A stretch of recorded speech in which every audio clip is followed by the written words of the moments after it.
So we are going to start. Good morning to you all. Good morning, dear friends, students and colleagues from other institutions.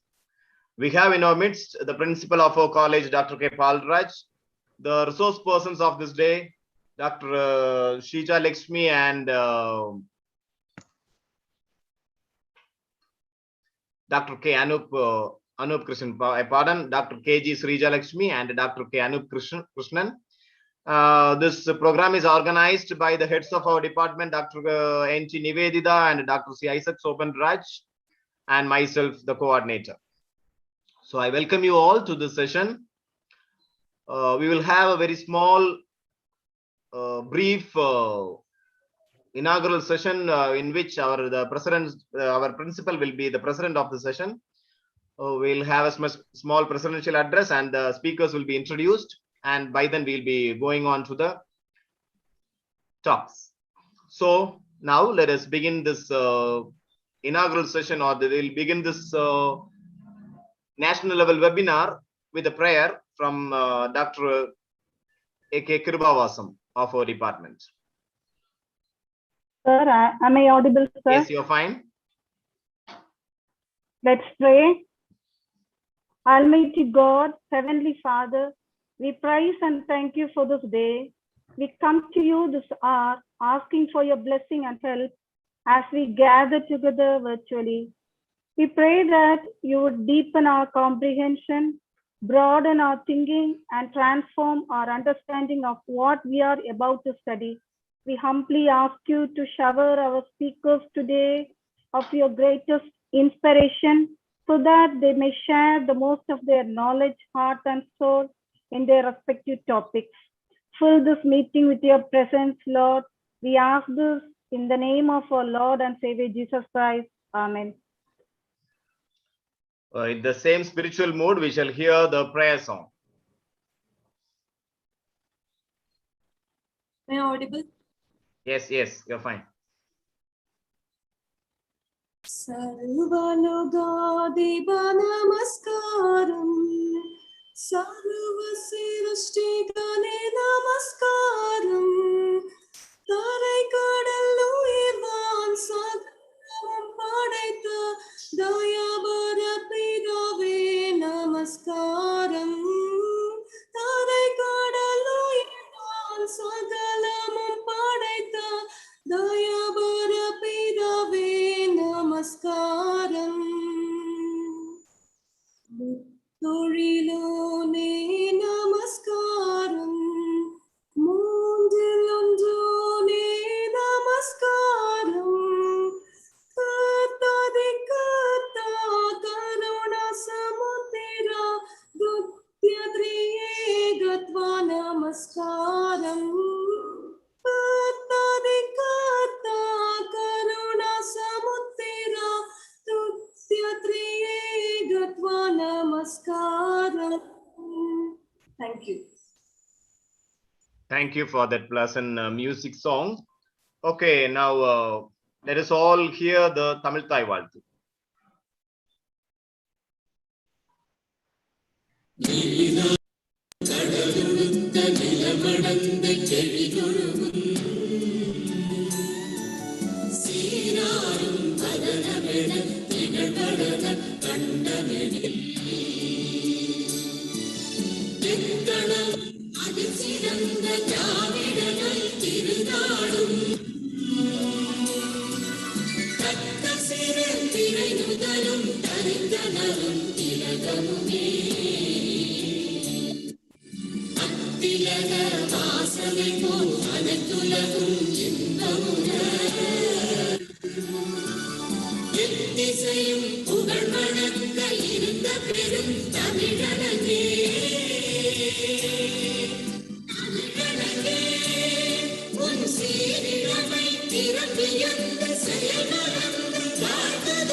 Okay, now let me invite the head of the Department of UG Chemistry, Dr. N.T. Nivedita, to welcome the gathering and introduce the guests of this day. Ma'am, it's your turn. Yes. When the seasons shift, even the subtle beginning, the scent of promising change seal inside us helpfulness, gratitude, whatever it's welcome. Respected correspondent, respected principal, distinguished resource persons, dear colleagues, and my dear participants, a very pleasant good morning to everyone. It's a great joy to welcome you for the national webinar on opportunities for young researchers in India and abroad, organized by Department of Chemistry and Research Center, NMCC College, Marthandam. First of all, let us praise the Most High God from our hearts for His blessings and favors. The Lord reigneth, let the earth be glad, and the heavens proclaim His righteousness. Even though our correspondent is not present at now due to his busy schedule, I'm delighted to offer the most welcome to our correspondent secretary, Advocate L. Raju, who encourages us in all our activities. And it's my pleasure to welcome our principal, Dr. K. Paulraj, an anchoring spirit of all the activities of our Department of Chemistry. And so from our Department of Chemistry and the participants express a hearty welcome to you, sir. It's my honor to welcome our resource person, Dr. K.G. Srijal Lakshmi, Associate Professor, Indian Institute of Space Science and Technology, Toronto. She happily accepted our invitation and is here to share her experience and knowledge. About her, she heard her PG and Doctor of Philosophy degrees from University of Kerala in 2006. And she has been working as an associate professor in the Department of Chemistry, IIST, from 2007 onwards. She is interested in various fields like synthetic organic chemistry, drug discovery, combinatorial chemistry, and supermolecular chemistry. She is awarded an NET and chair from CSIR NIST and research associates by CSIR India. She has funded projects from IIST and HSFC ISRO for her credits. We, the Department of Chemistry and all the participants express a cheerful welcome to you, madam. Also, it's my proud honor to welcome Dr. K. Anup Krishnan, scientist, the Biogeochemistry National Center for Earth Sciences, Toronto. He also gladly accepted our invitation to deliver his scientific thoughts. He had his MSc and PhD from Kerala University. He started his profession from CSIR NIST in the year 2005 and joined as a scientist in the National Center for Earth Sciences Science Studies from 2010 onwards. He is a recipient of CSIR NIST Senior Research Fellowship, also a Research Associateship, and United Kingdom Postdoctoral Fellowship Awards. His area of specialization is biogeochemistry, physical and analytical chemistry, environmental and surface chemistry. He has 3 research projects funded by GART of India. We, the Department of Chemistry of NMCC College, extend a hearty welcome to you, sir. I extend a warm, amiable welcome to all the participants, staff members, research scholars, students from various parts of our country, from the Department of Chemistry, NMCC College. We welcome you all. I especially express my deep sense of gratitude to the organizing secretary, Dr. C. Isaac Sobanaraj, the real inspiration of this webinar, coordinator Dr. S. Gentleman, the reliable source of the webinar, their colleagues, lab assistants for their valuable support and technical assistance contributed for the success of this seminar. Once again, I express my hearty welcome to you all. With much pleasure, I wish this webinar a grand success. Empower ourselves, challenge the world with confidence. Thank you. Thank you, ma'am. Thank you for that formal welcome and introducing the guests. On behalf of the Department of Chemistry and all those present here, we give a warm welcome to you also. Now it's time for the presidential address. Let me invite one of the vibrant principal of our college and university, Dr. K. Raj, to address. Sir, you're welcome. Yes, thank you, Dr. Janil. Respected and beloved Secretary of our college, Advocate L. Rajathurai, resource person of the today's national webinar, Dr. K.G. Srijalakshmi and Dr. Anup Krishnan, coordinator of the today's webinar, Dr. Jinil Moon, organizing secretary, Dr. Isaac Sobandaj, who is also the head of the Department of PG Chemistry, general convener of the today's webinar, Dr. Nivedita, who is the head of the department and head of the Research Center of Chemistry, and members of the chemistry department, research scholars, students, and other well-wishers attending this webinar. On behalf of the Nesamani Memorial Christian College, Marthandam, I wholeheartedly welcome you all. Today is due to the pandemic situation. As you know, all the teaching learning process are being taken by online mode. Similarly, nowadays, the examinations for the UG and PG students are going on through online mode.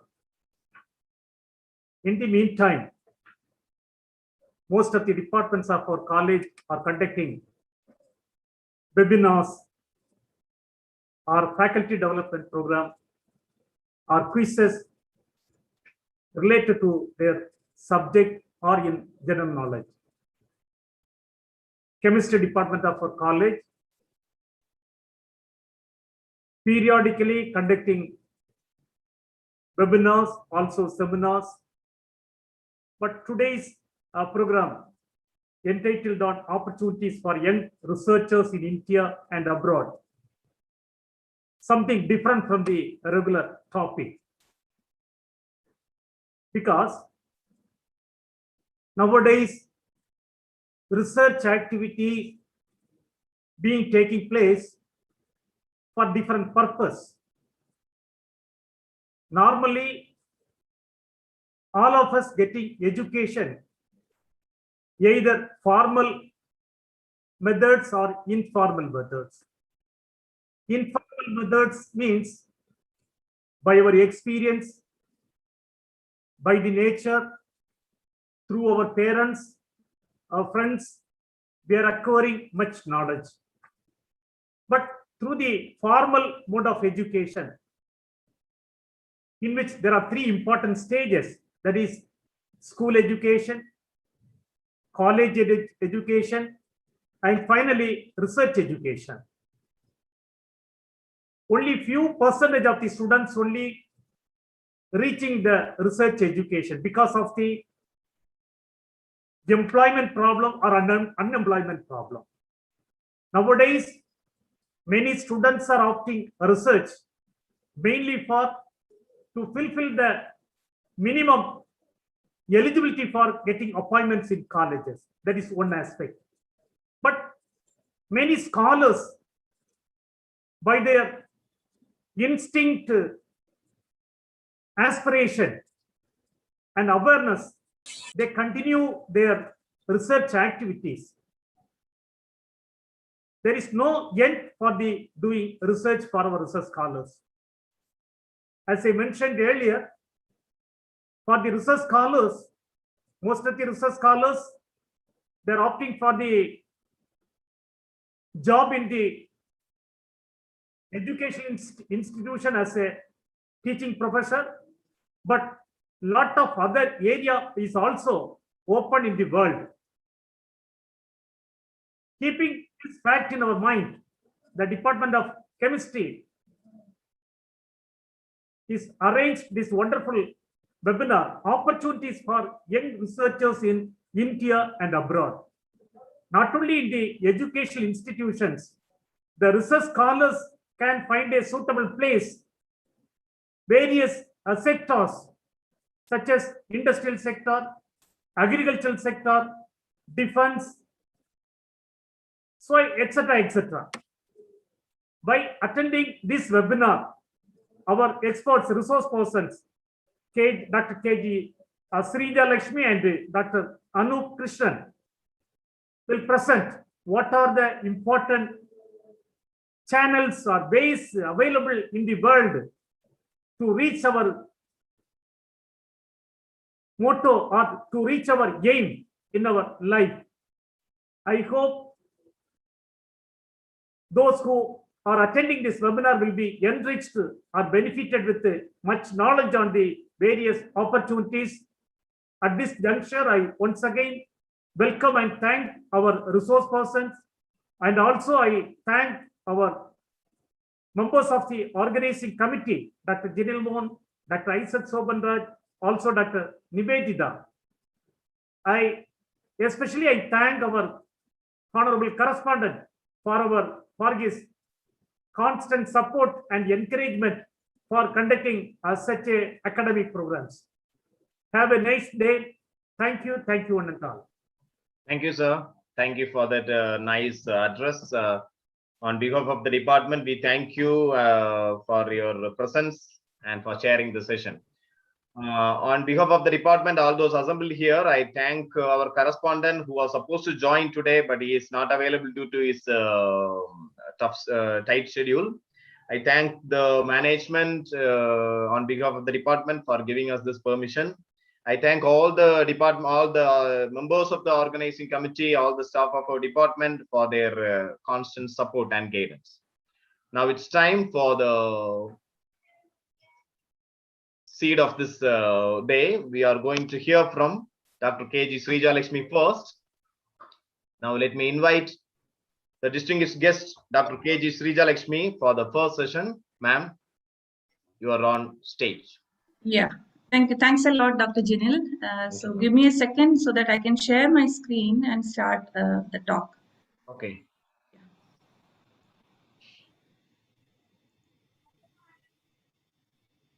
My screen is visible now? Yes, it's starting to share. Yeah, it's fine now. So is it in the full mode or? Kindly put F5 or presentation mode. Put to presentation mode. Yeah, now it has come? No. Yes, fine. Okay, fine. Yeah.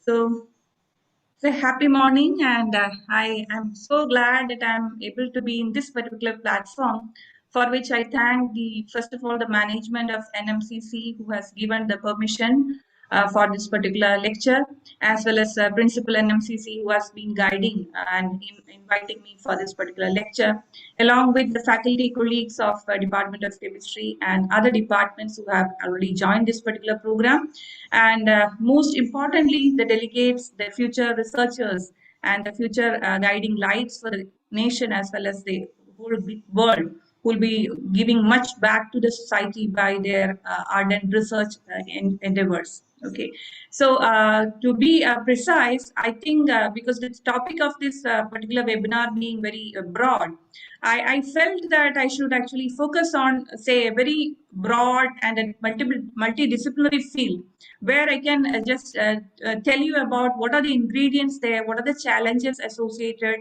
in entering that particular field, and the research opportunities existing in that particular field.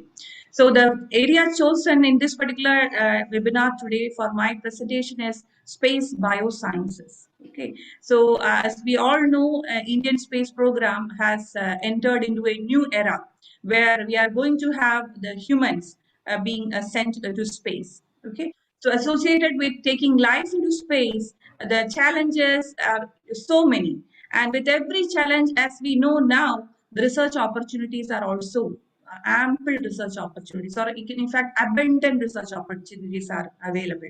Okay, so myself, Srija Lakshmi, I'm representing Indian Institute of Space Science and Technology. It is an autonomous body which is funded by the Department of Space, Government of India. We are located inside campus in Valiamala, and it is located in the Tiruvandhuram district. in Kerala. And with that, I'm just moving. And whatever you are seeing in the backdrop is my institute's library as well as one academic block. There are so many other blocks also available, and anybody who is interested to visit our campus, I'm extending a warm welcome. Once this pandemic situations are over, we can definitely meet in the campus, and we may also get some useful insights for research in space science and technology. Okay, further moving on, yeah. So since we are talking about the research opportunities for young researchers in India and abroad. First and foremost, we all understand that research is actually a common thread which can run through all the professions and pursuits. Okay, so it can be some hobbies, it can be some professions like teaching or maybe scientist positions and all, but we all need to have that mind to explore something. Okay, so that I just wanted to start this lecture by telling that be whatever be in the area where you want to focus, you have a common thread, or we have a common thread which are tying us together, which is what is research. Okay, so in order to be a researcher, what all things are required? Definitely, we all know the components. Definitely, dedication has to be there. And we used to tell that hard work is required. I will add one more point: hard work in the right direction is required. Okay, there's no point in telling that I'm working hard, I'm working hard, I'm working hard. But you have to understand whether you are working in the right direction. Okay, so hard work in the right direction is one important key ingredient for a researcher. And more than that, we require what we call as an inspiration. Okay, so here I have put it as more than a little inspiration. A little inspiration will do for a normal person to have some exams passed or some research results being produced and all. But with a more little than more than a little inspiration, you can actually emerge as a so-called an outstanding researcher. Okay, so that is what we are all looking, right? Every day we are trying to polish our skills, we are trying to hone our skills and to become more and more important or more and more useful persons, right? So in that aspect, we need to have quite a lot of motivation from inside. Then only we can actually thrive in this particular research environment. Okay, so for just to have this warm-up session, I have put so many codes that are available.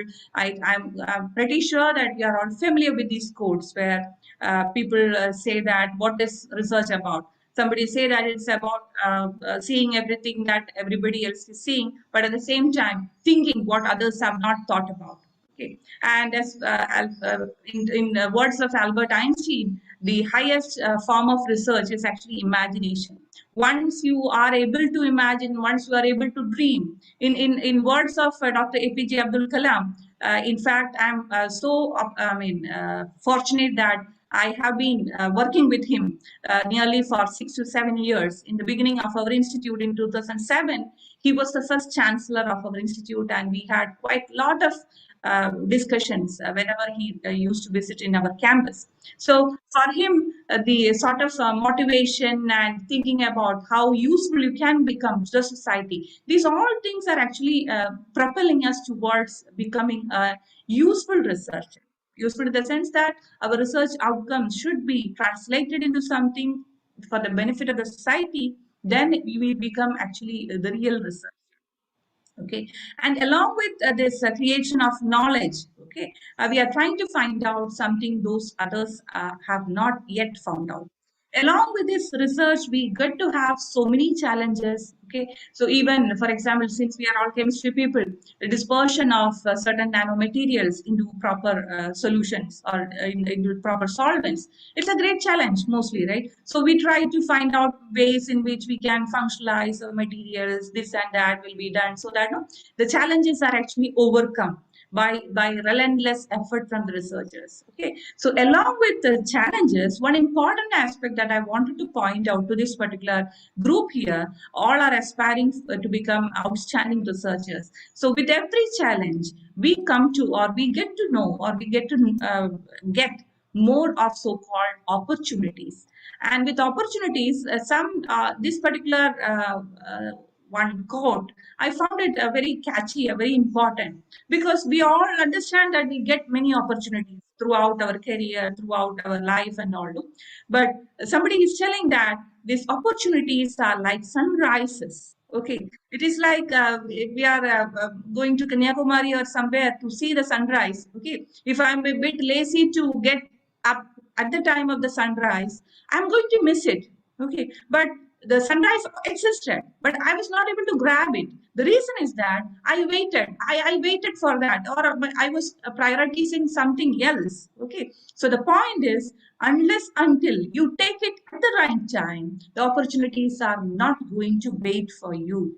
Okay, so definitely we will be missing them if we are going to have our own what to say times and schedules prepared.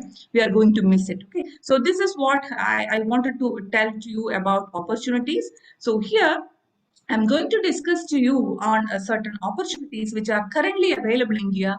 I would say enormous opportunities. Why I will be telling you why this enormity is coming. I will be telling you in the forthcoming slides. Okay, so here in my lecture, what to expect? I just put it in a summary form so that you will know that there should be some coherence when I'm talking about a subject, right?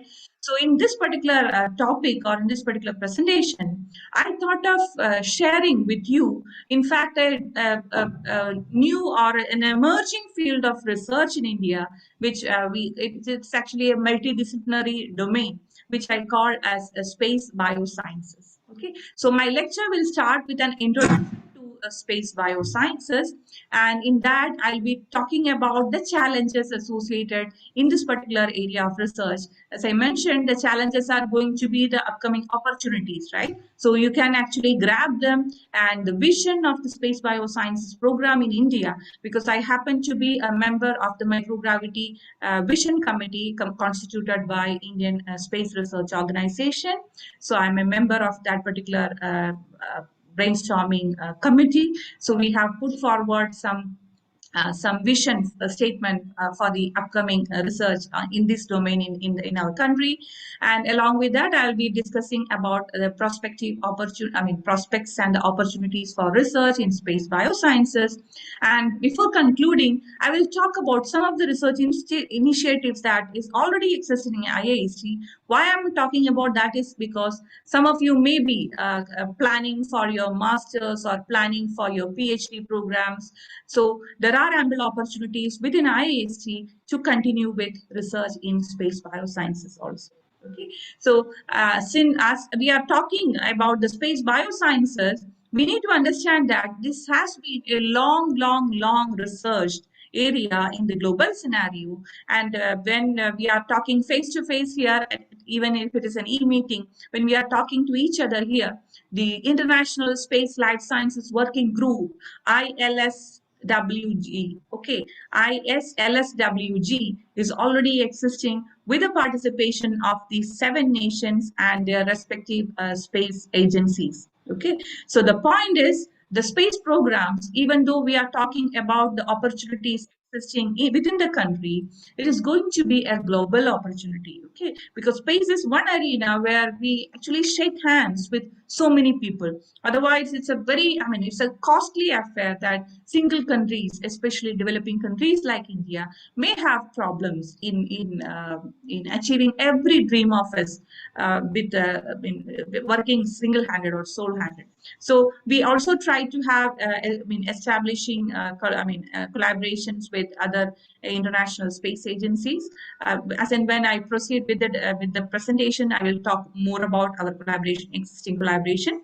Currently, we are we are working in close collaboration with the Russian Space Agency, Roscosmos there. Then we are having tie-ups with CNES, the French agency. Then of course we are having tie-ups with NASA and some part with ESA and JAXA as well. Okay, so in fact we are having so many collaborations going on. So I will not be able to tell more in depth about those collaborations because we do have some limitations with respect to revealing every information. related to our space research. Okay, so I'll be telling more of sort of academic things and research oriented things, where definitely the participation of the students as well as the participation from faculty members, okay, they are equally important, because the faculty members are actually the pillars whom strengthen the research community, isn't it? So for that matter, I will be talking more about the research topics where the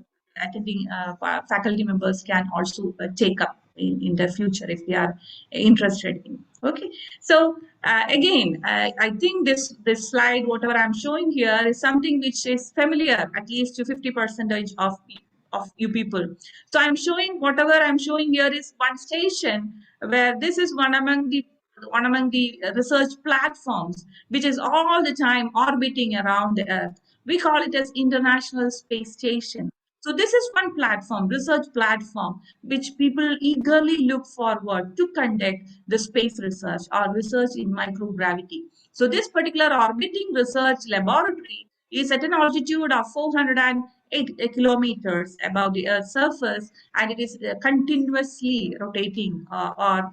So this particular page I have taken because there are times when you can really see this laboratory over your home. It is actually flying, no? So you can go to this particular website of NASA, spot the station, and you enter your city or town here. You will be getting the schedules where you will be finding the space station is crossing across your town or your house, in fact, and you can spot the station. And at that time, you have to what is to be gone. I mean, what is to be going through your mind is lot of research is happening in space biosciences in this particular laboratory. Okay, and when you are following this NASA's particular page, then you will also come to know a lot of opportunities where we can also get into their programs. Okay, so there are a lot of projects, there are a lot of upcoming challenges available in these web pages,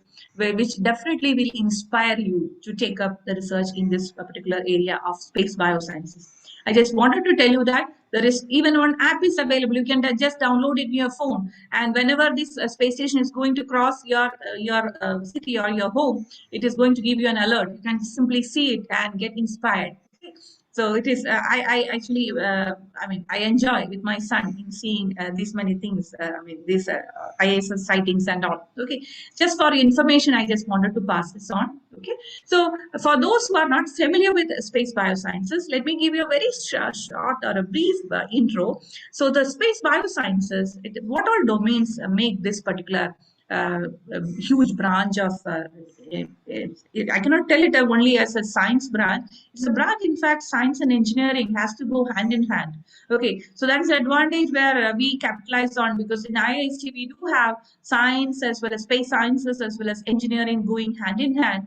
Whenever we require some support for conducting space biology experiments, definitely engineers are a must, because only, without them, the development of hardware, because in a laboratory, for example, if I'm conducting a sort of a titration in chemistry, I can conduct it very well in my earth-based laboratory, because I can hold my solution in the beaker, I can transfer my solution from the burette, I can do pipetting, I can do whatever I want, right? But if you imagine the same experiment to be done on space-based laboratories, you cannot afford to do that, okay? Because there is no gravity there, there is no pull of gravitational force which is existing in space. What we experience is what we call as microgravity. So the sample will not be, familiar with that gravity vector. It is nowhere there.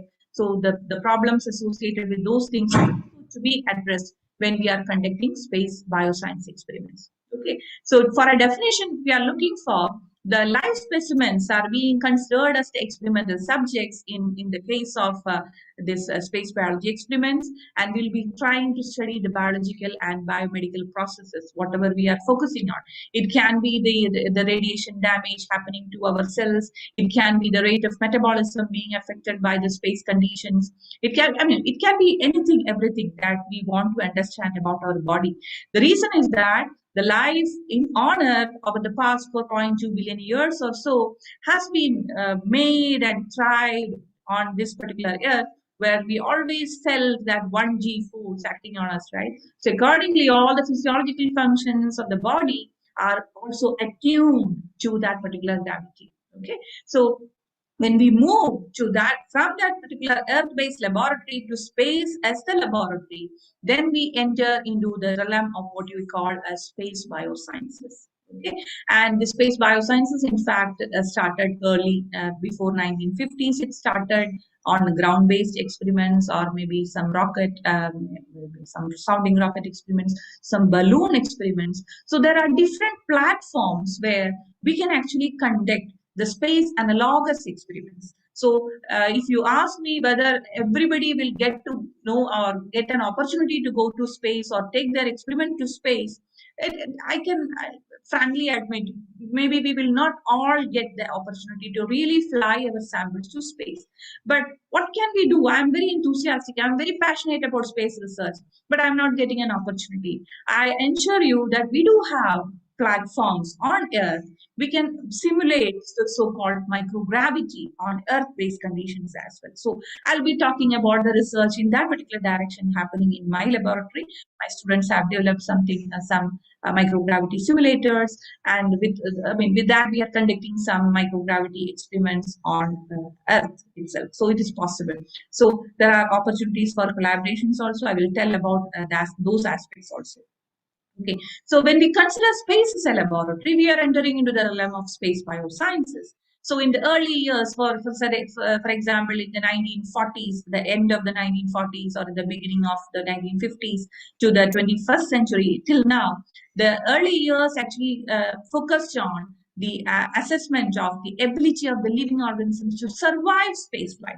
If you remember, the Leica and so many other so many other animal subjects were sent to space simply to understand whether life can survive in the space life.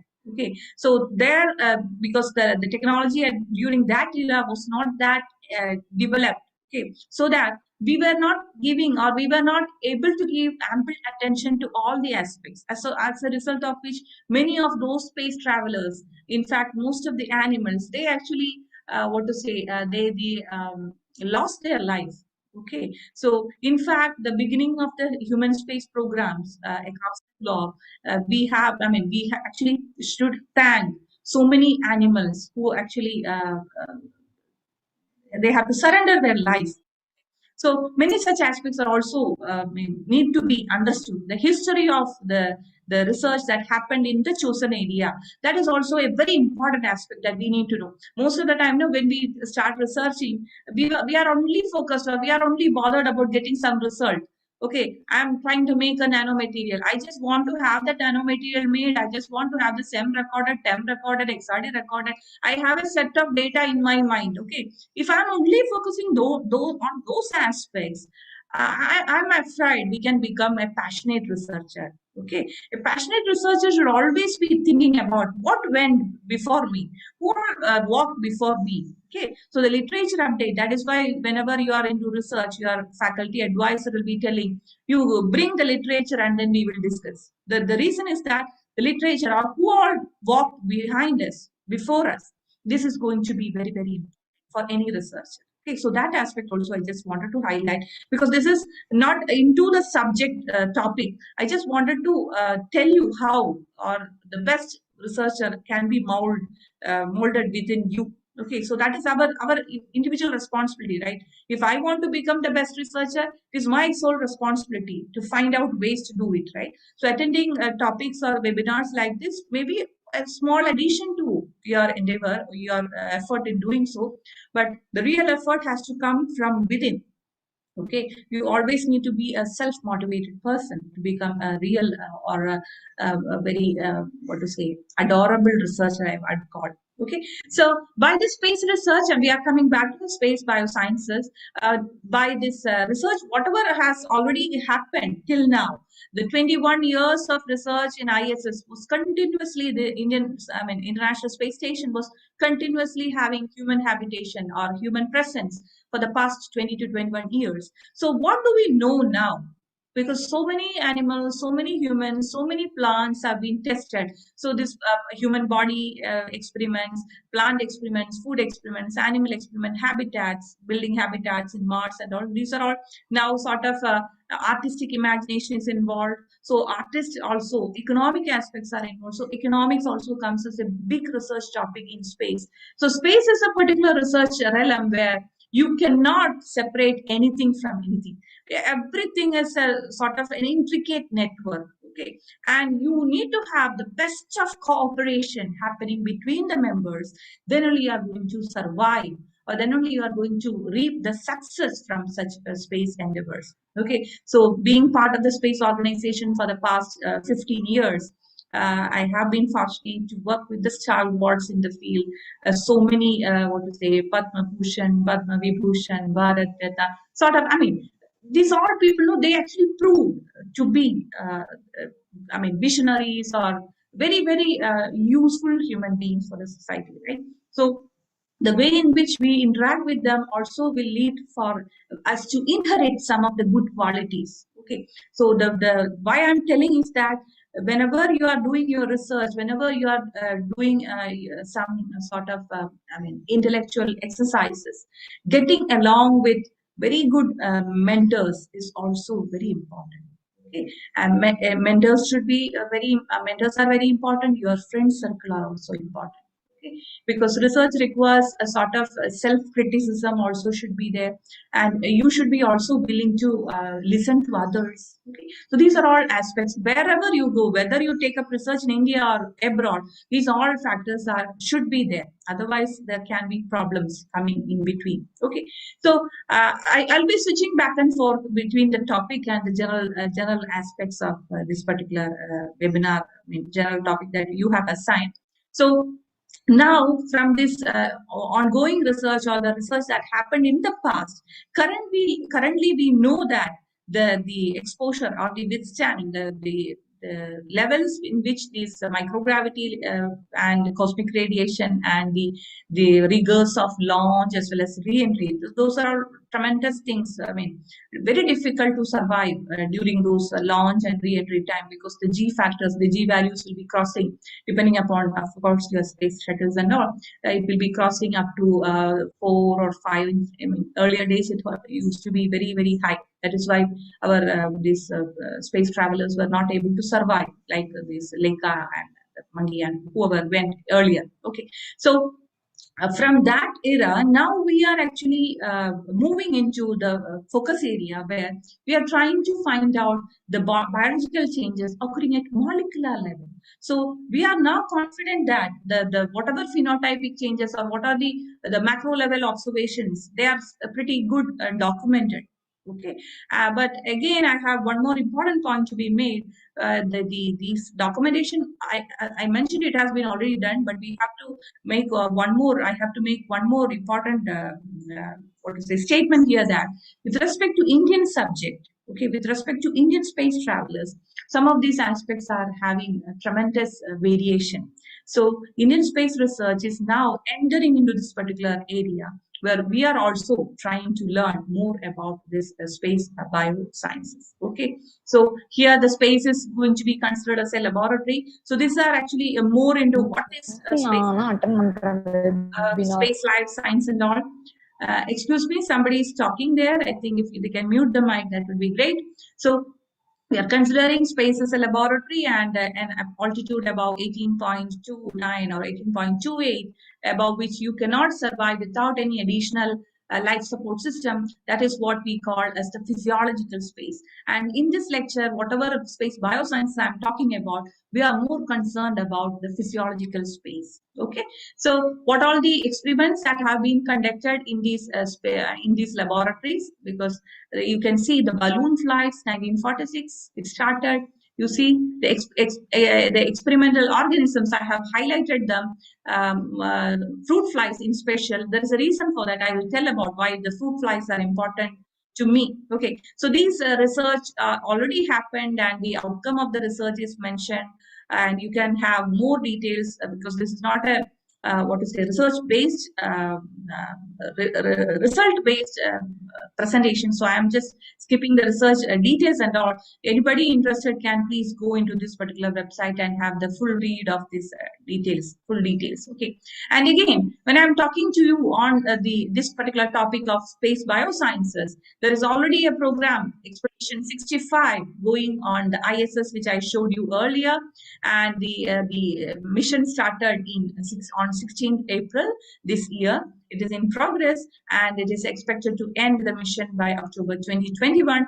And as you know, currently the SpaceX is actually delivering a lot of goods and stuff to this International Space Station, including the astronauts. Okay, so in this area, if you want to enter into, if you want to learn more about the ISS research and development happening, there is one conference which is upcoming. You can actually register for that, and the registration is free. This conference will happen in August 3 to 5. Okay, so it is actually conducted by this ISS DLR, and NASA is holding this conference. You just go to this ISS R&D conference website, and you can actually register this. Now it is open for registration. Okay, why I'm showing is because this is again an opportunity to start with kickstart your space biology research or space life sciences research. There is another huge area called bioastronautics. I'm not talking about bioastronautics in today's lecture because it will be, it is going to be a bigger one. Maybe some other opportunity we can grab. Okay, so astronauts and this ISS, this is the statistics, or this is the stock taking of what all things have happened. Again, this is a Nature article. I request you, if anybody is interested, the DOI is listed over here. Please go through and find how much or how many, elaborate research opportunities are available in this ISS and related space stations, space programs. So what is a big announcement? What is there to be happy about when we come to space biosciences in India? So I'm pretty sure that everybody in the nation is aware of this big announcement, which happened in the August 15th of 2018, where Indian Prime Minister announced the launch, or he announced that India is going to start with the Human in Space program, and we named it as the Gaganyaan program, India's first ever human in space mission. Okay, currently the manned or unmanned, that terminology is no more existing. This is actually taken from newspaper thing, because currently the terminology is human mission, because it can be a man or a woman, it does not matter. Okay, it's a human.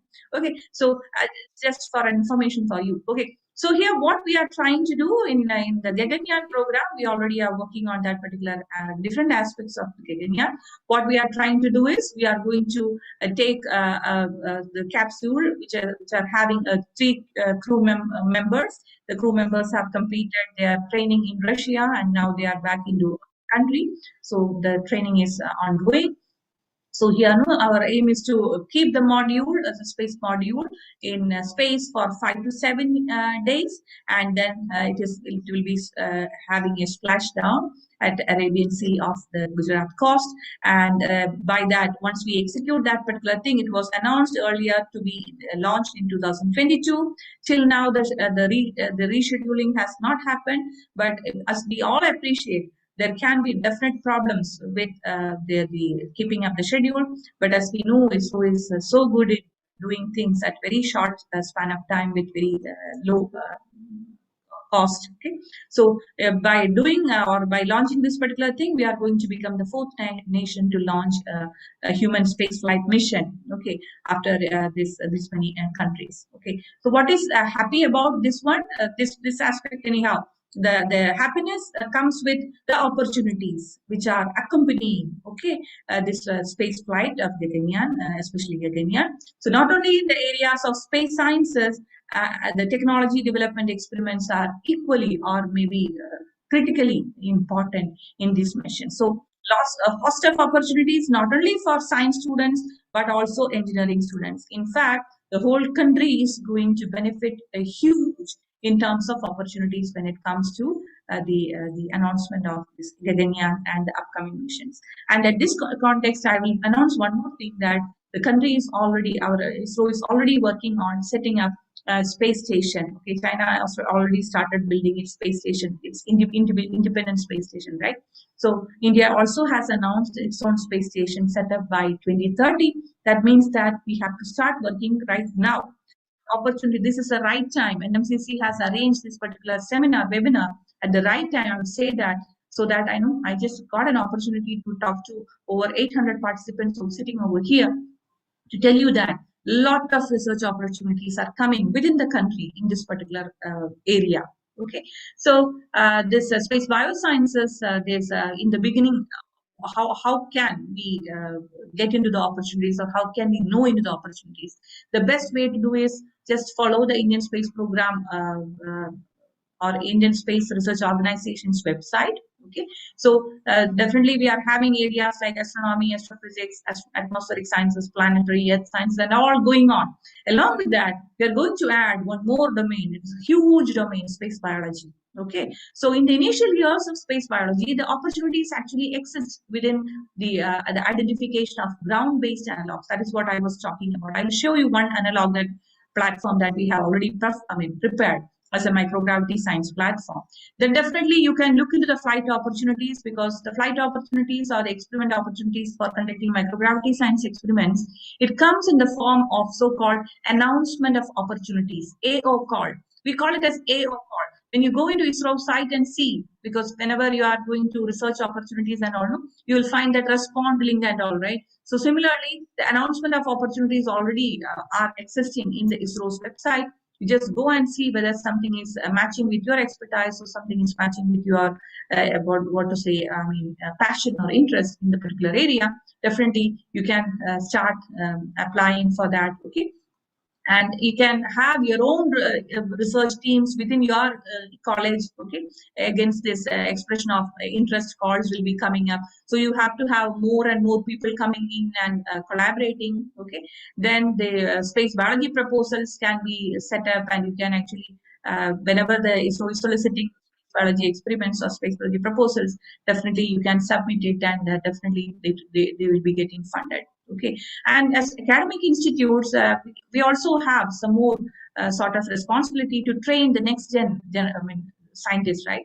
So for space biology, the training of the next gen space biologists already have started in my lab.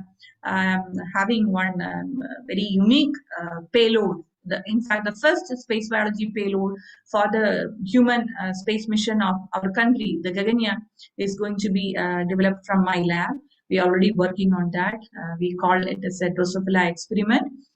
So I think in one slide I'll be just summarizing what we are trying to do. Okay, so we are already flying our payload in the real flight. So I'm the proud PI of that project. It's and we are also supplying the hardware to some other institutes. We have set up so many MOUs with other institutes, even foreign institutes. We have set up to learn something more about. Okay, so the academic programs for us, in fact, we have one program running which is called the astrobiology program, and currently the program is available only for our IAC students. But I'm planning to expand it into a certificate course, so that no students from outside can also take it up. Not only students, even faculty members from other institutes can also take up the course. Okay, so those are the expansion. So with those are also opportunities coming up, because whenever we are entering into a new subject domain, we need to equip ourselves with more of academic knowledge has to be there, right?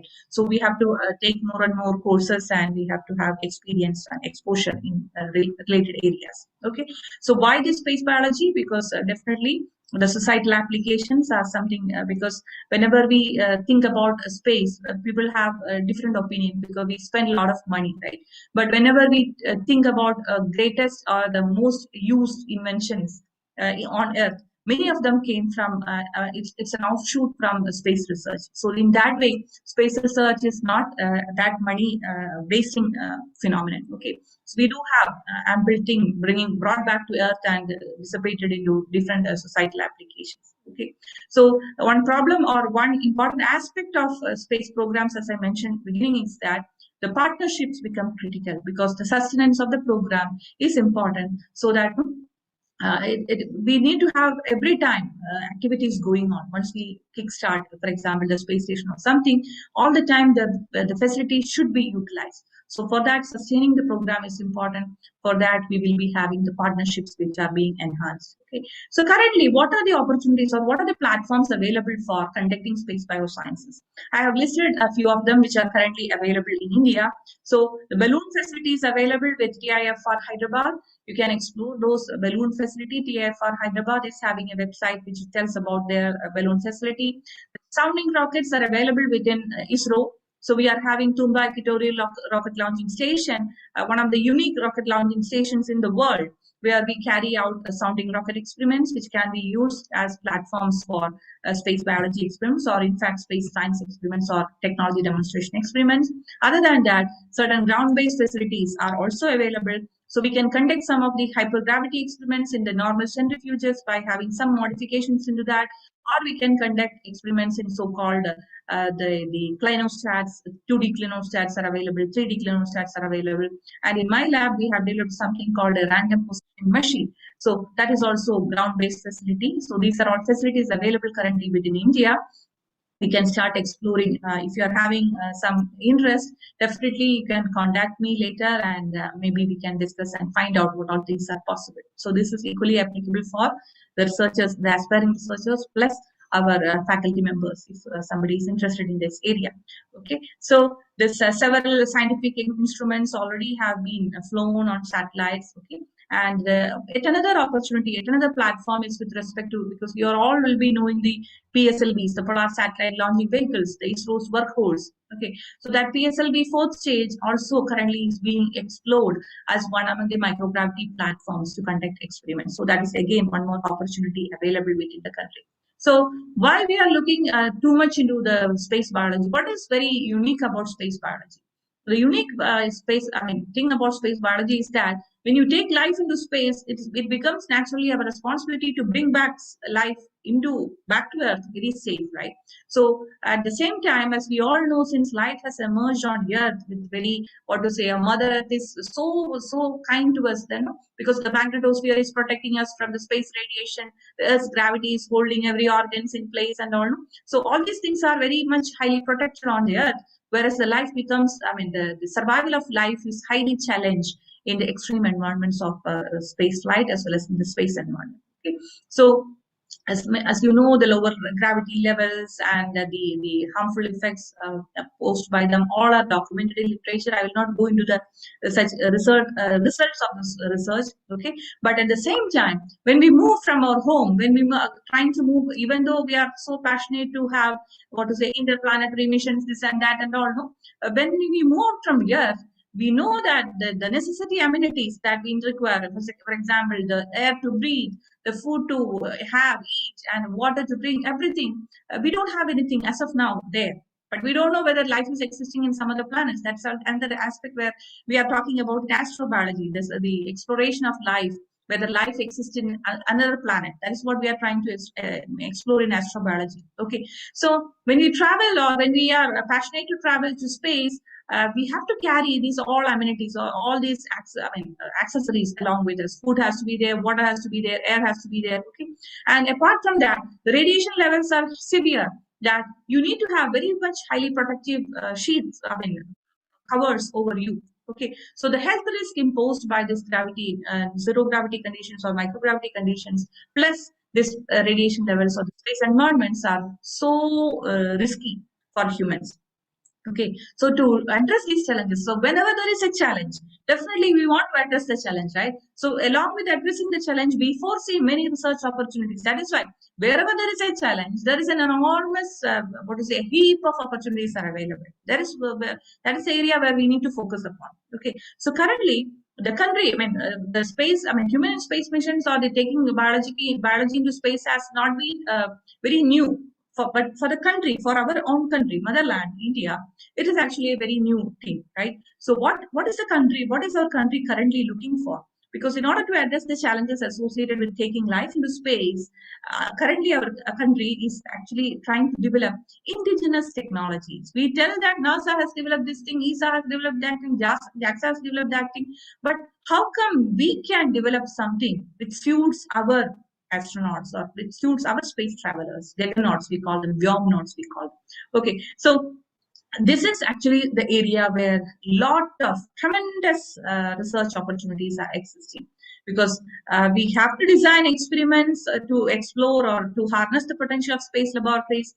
At the same time, we have to have a very unique mission of bringing back our space travelers safe back after the conduction of these experiments. Okay, so how to address these challenges are actually important. So this is one area where bioastronautics, I'll not talk much about it.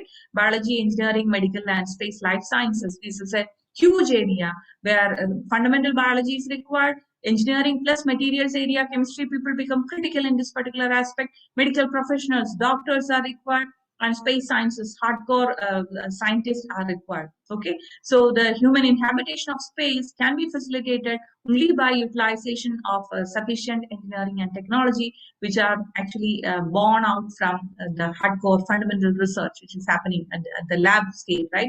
So the man-machine interactions and all these aspects I'll not talk about. It is an entirely different area of research. Definitely a lot of opportunities are there. In this space biology and bioastronautics, in the beginning, we will be starting with cellular and molecular biology experiments. We already started few of them with animal models. We started with Drosophila as the animal model. Okay, and in the next step, we have this developmental biology, then development of biosensors, microfluidic platforms. So these are all research currently many of you must be doing on Earth, right? We can have, you can actually take these payloads into space later. Then using animal models, drug screening, that's an ongoing program in my lab also. So when we go from sorry, simple biological systems to human explorations, the complexity of the processes are enormous. Okay, so the research and development has to be aiming to develop the technologies that allow humans to travel safely and productively in space, because we are spending a lot of money every single microsecond. The space travel is spending, in the space station or the space laboratory is very, very critical. So the productivity of a person in space also need to be taken into account. Okay. So yeah, this is actually the timeline in which Indian Space Program is trying to build systems. Okay, so the critical component we are all of us know it is the customized hardware for the experiments. Because for example, when I'm going to conduct a crystallization experiment, here no, I just prepare a saturated, super saturated solution. I leave it into the environment, the earth conditions, and maybe depending upon the solubility factor and all, no, crystals will be coming out. But in the case of the microgravity experiment, you cannot simply conduct a crystallization experiment there like that. Okay, there are different factors coming into play. You don't, good factors are there because sedimentation is not there. Lack of gravity devoids that sedimentation to be not there, but conventional flow is also not there. So different aspects are there, which brings the importance of the customized hardware for the experiments critical component. Okay, then experiments are planned like in human in loop and automated. Those who want to know further, I can talk later, but because we have to move on to tell you about more opportunities coming up. Okay, so with respect to the medical risk in space flights, these are all the medical risks. So we are having ample opportunity to work along with medical professionals. Okay, because some of our scientists, or even I'm having some collaborations with the Indian Institute of Aerospace Medicine, Bangalore, currently taking care of the medical features of Indian astronauts. So I'll show one person where we were discussing all those stuff. I will show you. Okay. So the threats in medical environment. This is again a research article, because you can actually have collective information about many of these threats in space environment. I have mentioned this DOI of this article here. If you want, definitely it's a welcome thing to read about it and get passionate about this particular area of research. So this is something, an evolving domain, which is called human engineering. Okay, so definitely the materials that we are trying to build, these are going to be very, very important, because the crew cabin, the ambience of the crew cabin, the materials with which we build the crew cabin, the leaching aspects of the polymeric materials. I mean, materials are going to play a critical role. That is why when the invitation came from NMCC, I thought of sharing you how important chemistry people are going to be, because this is a new area where we need to develop so many materials indigenously so that we can support Indian human space missions. Okay, so human engineering is another term that we are not hearing it commonly, but it's a very important aspect when it comes to the human and space missions. Okay, so these are the prospective areas of research in this particular context. So bionics is actually the bio-inspired electronic systems. This is another area in my group. Even I'm a chemist, I just motivate my students to do a lot of engineering stuff, so that we come up with real working models and all. Okay, so these are areas where we can actually try contributing to, where this bioregenerative life support system is another important area where this chemistry people can contribute a lot. This bioreactor design and process engineering, another area. Space life sciences, another area where hardcore chemists. And this is space medicine. This is one area where I'm also working on. My drug discovery endeavors are actually oriented towards this space medicine. So environmental control of crew cabin, this is another important area. So wherever you see, I mean, if you are a chemist, definitely you are at the very fundamental building block for any science experiment, right? So at that point, this is also going to be very important. So these are the prospective areas of research I told you I'll be telling to you. Okay, and this microgravity science experiment, if I'm precisely coming to the opportunities which are focused on microgravity science experiments, the opportunities to conduct the experiments in microgravity along with the space missions, along with this satellites and all, we can take some science experiments also, because we are also conducting some, we are also preparing some nano satellites where we are also trying to build some biology payload. That also is actually going on. So with respect to ISRO's announcement of opportunity call, you may please refer to ISRO's website periodically. That's why I'm writing it. Keep a watch over there. If you're interested, if you're passionate about space research, you please keep a watch over there. And the challenges definitely will be very much clear to you once you go through the literature, whatever is existing in your field of interest. And definitely, apart from this announcement of opportunity, the pre-flight opportunities are there. Okay, so I will tell about some of the pre-flight opportunities with some of the more details. And with all these things, you have to clearly understand that the hardware to develop in order to conduct the particular experiment, it has to be tailored or customized for that particular experiment. So again, that's a challenge, brings up a lot of opportunities. Okay, so these are the pre-flight platforms currently available within the country to conduct space science experiments. Okay, so here the experiments can be even the simple scientific or technology demonstration experiments. It can be some characterization experiments. It can be some refinements for some already existing experiments, testing of certain equipments that you plan to carry later into space, then calibration of certain newly developed measurement systems and all. Or it can be even a test bed for a new concept, right?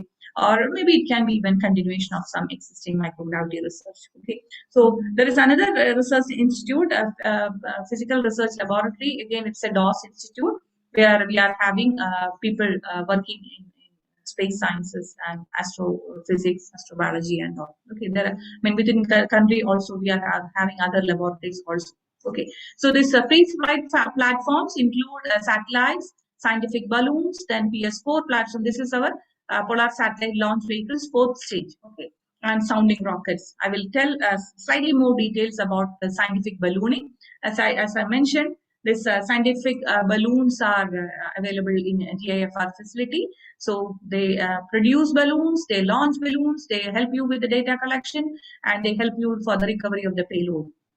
Okay, so these are the usual periods where the launches are happening. So there are different types of plastic balloons which are available with the current AFR facilities also listed over here. Somebody who is interested can actually take a note of that and can go to the website and see what good or how good you can use them. And with respect to sounding rockets, we do have our own sounding rocket launching station in TERS, that is Tumba Equatorial Rocket Launching Station in Thiruvananthapuram, and also from Sriharikota, our SHAR, we call it as SHAR. From there also launching is happening. So the different altitudes, the payload capabilities, and the vehicle configurations are all listed over here. So this is a launch happening from Tumba, the earlier, okay, the church, the earlier church. It is still preserved from where the first launch happened. Okay, so the research opportunities in these many, oh, the one C is missing here. Research opportunities in these areas are actually there. Okay, you can go through the details. So the PS4 orbital platform, this if you see over here, these are all actually payloads, scientific payloads. You can see many of them can be actually accommodated in the PS4 platform. Once the satellite is actually detached from this particular unit, this particular platform will rotate as if it's a microgravity platform till the fuel is completely exhausted. So till that time, you can actually conduct experiment. The on-ground data transmission becomes critical in that particular aspect, but we do conduct experiments on that. So the PS4 experiment opportunities are also announced in the ISRO's website. So you can conduct different varieties of experiments. You can design experiments, you can conduct experiments, you can optimize the ground as well as pre-flight experiments. Okay, so that has to be a good starting point for the biology experiments. Okay, so as I mentioned, by 2030 we are going to have the Indian Space Laboratory. So international linkages will become very critical.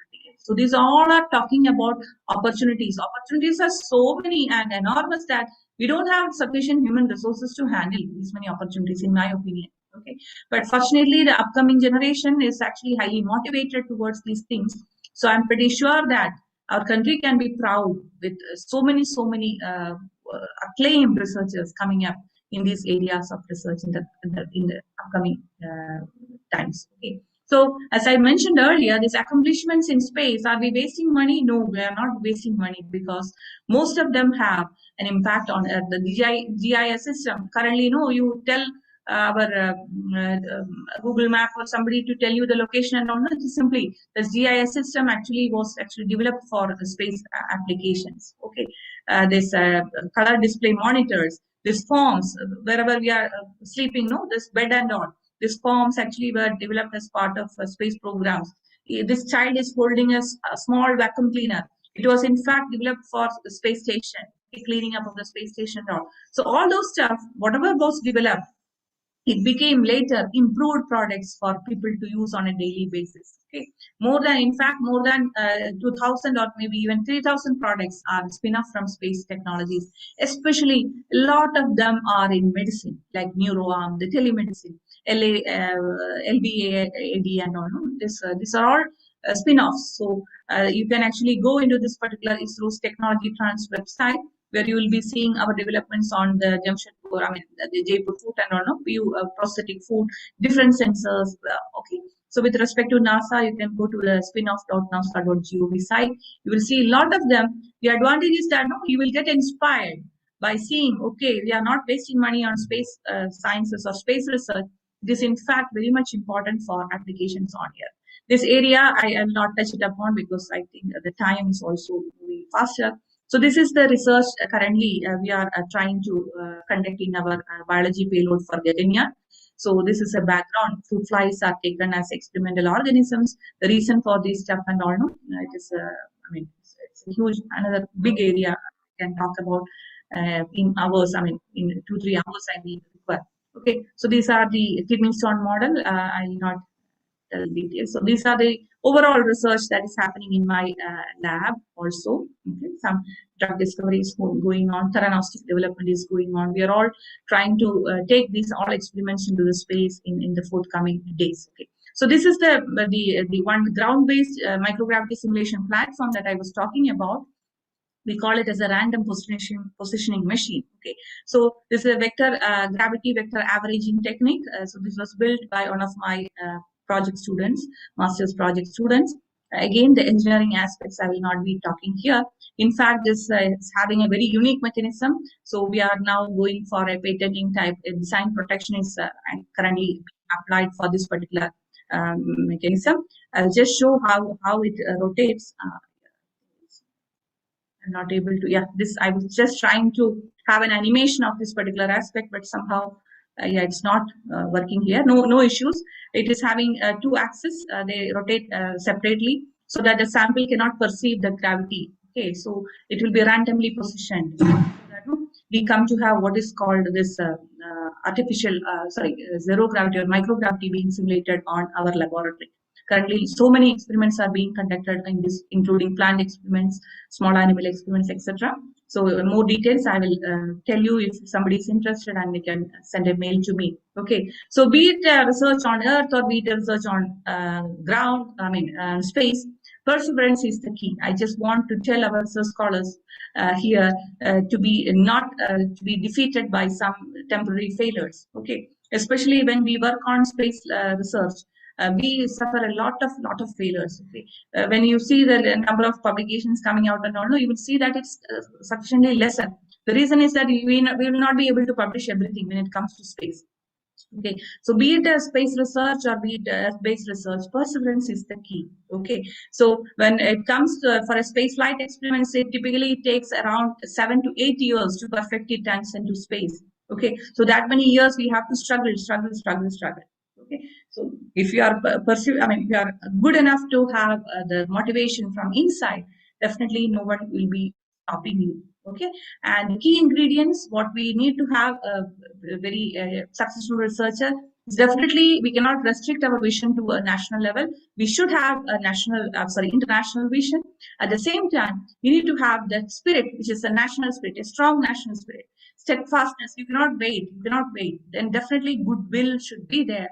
The faith in yourself should be, and the respect for others should be there. Along with that, we need what we call as unabashed optimism. You should be an optimist.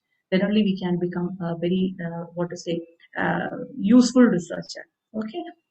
So with that, I think, yeah, this was one among the first human spaceflight and exploration symposia, where I was fortunate enough to meet the 6 astronauts. This is our research chairman, Dr. Shivan. I could participate in this human space program related seminar. So I understood that we have a lot way to go and a lot more to learn. A long way to go and a lot more to learn. Okay, so this is important. Very important to all of us. Okay, so along with that, yeah, I had an opportunity to meet Rakesh Sharma, the one and only Indian astronaut who is currently surviving.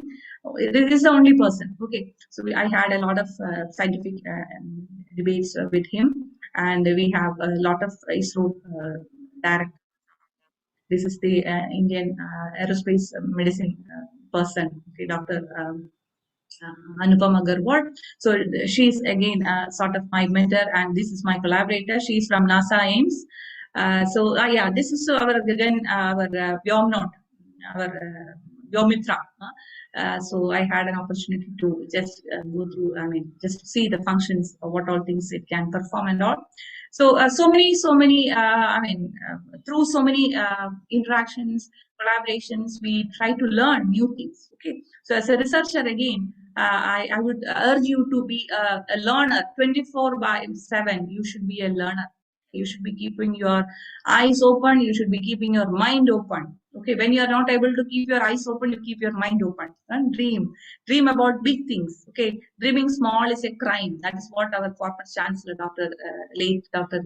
Kalam was telling us always. Okay, so with that, I think I consumed a lot of time from this particular session. So finally, before ending, definitely it's a big acknowledgement from my side to the organizers of this particular symposium, this particular webinar. And definitely I would like to thank my institute, Indian Institute of Space Science and Technology, and my parent organization, ISRO, along with all the collaborators across the globe who is very passionately supporting us. And above all, I'd like to thank all my students and collaborators because students are actually my strongest support. Okay, the support and the motivation that I get from students are enormous. It keeps me moving all the time. So I always acknowledge their support, and I also believe that students, whoever are with us, they are going to be the real deciders or the destiny makers for us. Okay, so and I thank you all for your kind attention and your patience in listening to this particular seminar, this webinar. And this is my web page where you can see most of the research things being listed over there. And you're all free to send me an email if you feel that you want to contact me. So this is my contact information. And with that, I think I have I have covered whatever I wanted, even if it was in a haste. The overseas opportunities, in fact, are quite a lot. I didn't talk about Armenia for collaborations. Maybe some other time we can talk about it. The other person also should be waiting now. Okay. So yeah, that's it from my side. Thank you once again. I think Dr. Jinil, I'm done. Yes. Thank you so much. Yes, ma'am. So thank you very much. Thank you for that huge insight into space bioscience. That was a really informative session. Was very interesting. I'm sure most of the participants, at least 20 to 25%, will get an good knowledge. Not knowledge, they will have tried to work out on some of the aspects you have talked today. Thank you, ma'am. Thank you for your motivation was our motto. We have to motivate the younger generation. For that purpose only. So we'll try to do that to the maximum. Of course, in our college, all the PG students, we usually talk to them. We give them visits to the nearby labs in Trivandrum. Very good. I'm sure the upcoming years will have the pandemic will go off soon, and we'll have offline visits. Correct. Yeah, warm welcome. You can come to our institute. Okay. Sure, ma'am. Sure. Thank you for that time spent with us. Thank you for your presence. So glad. And on behalf of the department, I thank the speaker, Dr. K.G. Srija Lakshmi, for your excellent talk for this session. And I am sure you have finished it on time. You haven't taken any additional time. And participants, dear participants, if you have any doubts or something to clarify, you can just put your questions on the chat box, or you can just ask directly also. I'll give you 2 minutes time. Anyone who is willing, kindly show up with your questions. You can open your audio and you can just ask your question. Something brief. Keep the questions brief. Any huge doubts, you can contact her in person. That's no issues. Yeah. As far as possible, we can definitely help. I mean, we will help. No issues. Maybe they are, they're also waiting for the next session. Maybe Dr. Jinil can move ahead. Okay. So fine. So thank you, ma'am. Thank you once again for being with us. Thank you. Thank you very much.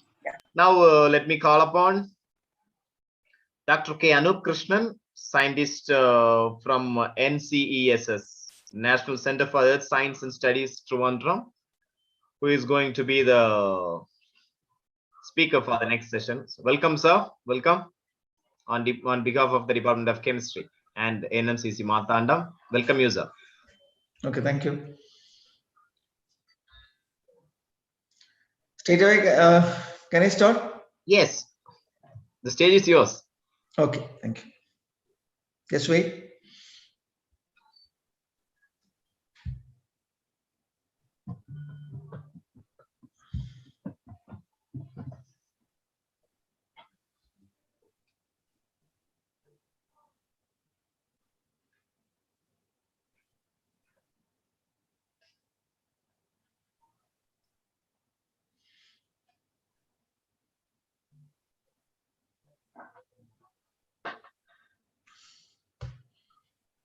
The screen is on. Yeah. You can present it. Now it's okay? Yes, it's fine. Yeah. And good morning to all, and thank you very much for this opportunity. And myself, Anup Krishnan, working as a scientist in Biochemistry Group of National Center for Earth Science Studies, an organization under the Ministry of Earth Sciences, Government of India. initially I would thankful to the Dr. Isaac sir, who is actually a close friend of myself, and he worked in the Department of Chemistry, University of Kerala, when I did my PhD. And thank you, sir, for being invite me for this. Welcome. Conducted by the sir. I also thankful to the correspondent, Advocate Rajdure, and the principal of the Neshmani Memorial Christian College, NMCC, Marthandam, Dr. Paul Dutch, and also the coordinator of this program, Dr. Jinil, and the head of the department, Dr. Nivedita, and the other people actually who are watching this program.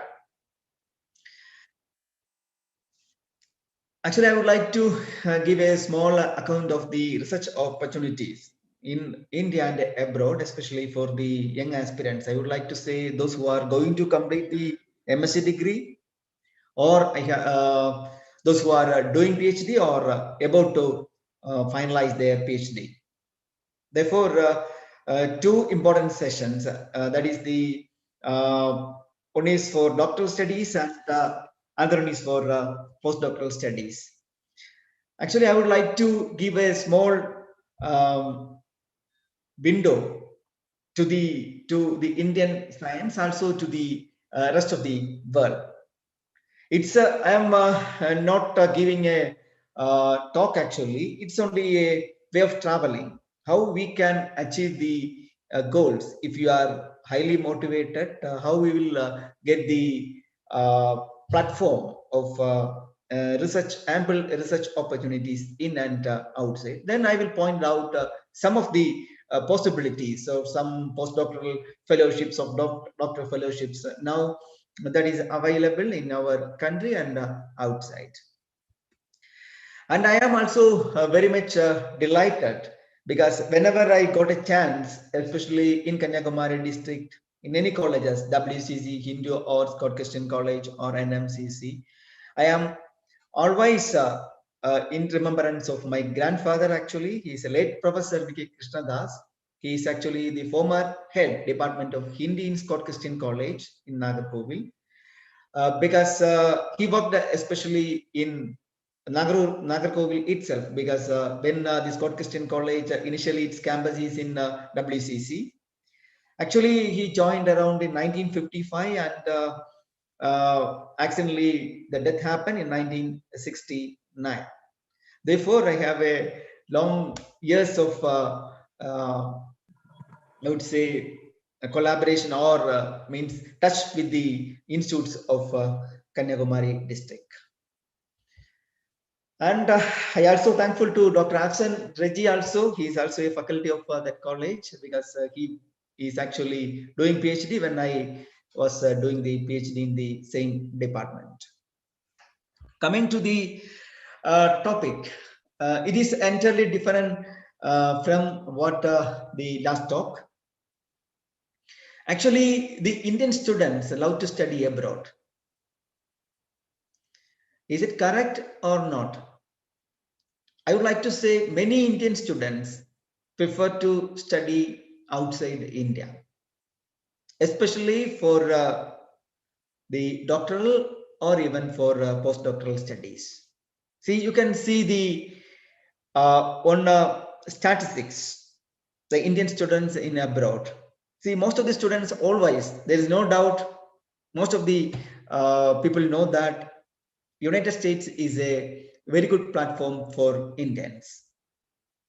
Now coming to the United Kingdom, but now many people are preferring Australia also.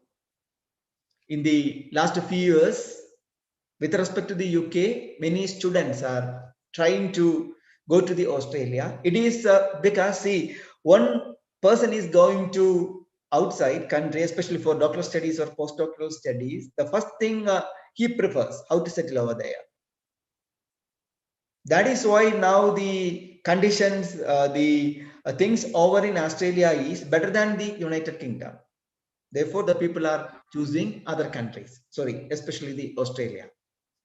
Now, many people are choosing Canada also.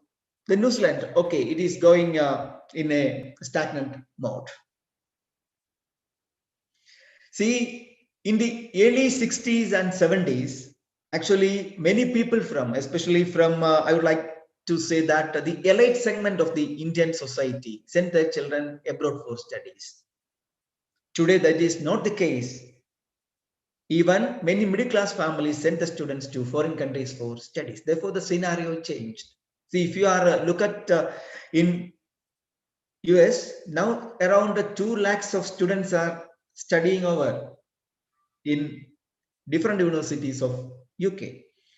See, you can have this aspects. See how much number of or how many number of students are actually studying in USA, Canada, and United Kingdom. You can see it's more than 2 lakhs. Now it is depleted to 2, 3, 4% due to this COVID-19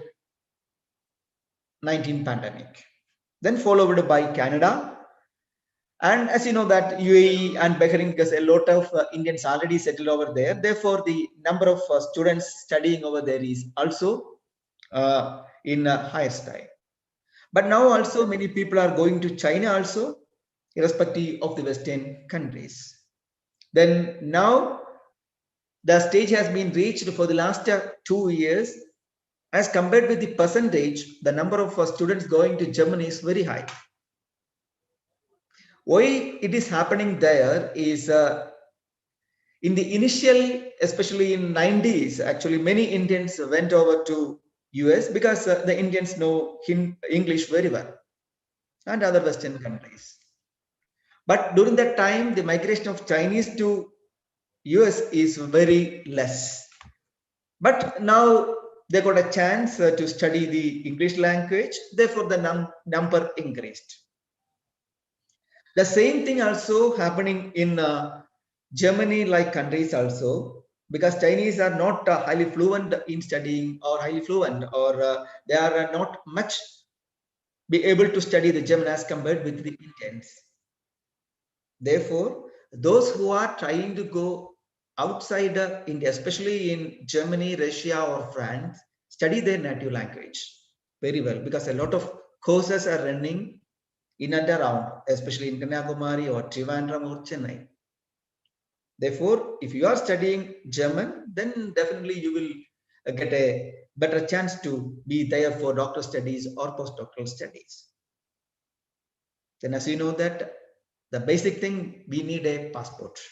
Therefore, before thinking about these things, you should get at least a passport. But now the situation is very easy to get within 2 or 3 days, you will get a passport to go outside. Coming to the USA, you can see the total number of students in percentage, around 53% of international students to the US actually came from India and China, especially in 2019 to 20. Then you can imagine how many students are actually going to the US for their study purposes. See, the important thing actually, the students are preferring in US, because as you know that many industries or industrial belts, pharma industries, metallurgical industries, electrical industries, a lot of industries are well established in the USA. Therefore, on who completed the course, whatever it may be, then there is a good chance to get a job. Therefore, then the living standard is also good. Therefore, most of the people prefer to go USA. See, you can see the representation of the number of Indian students in the USA, how it changes over the years.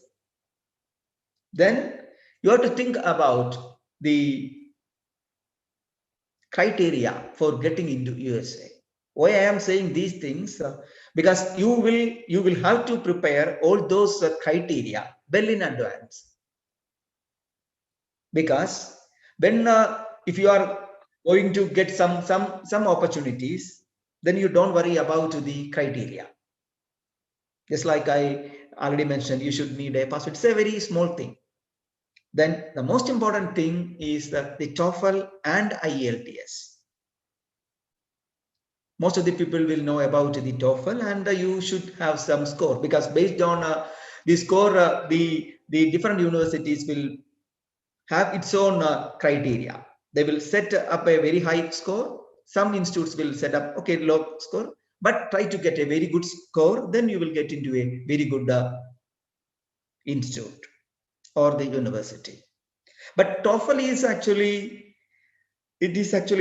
highly useful in US, but the rest of the Euro countries, especially Western countries, they prefer the IELTS.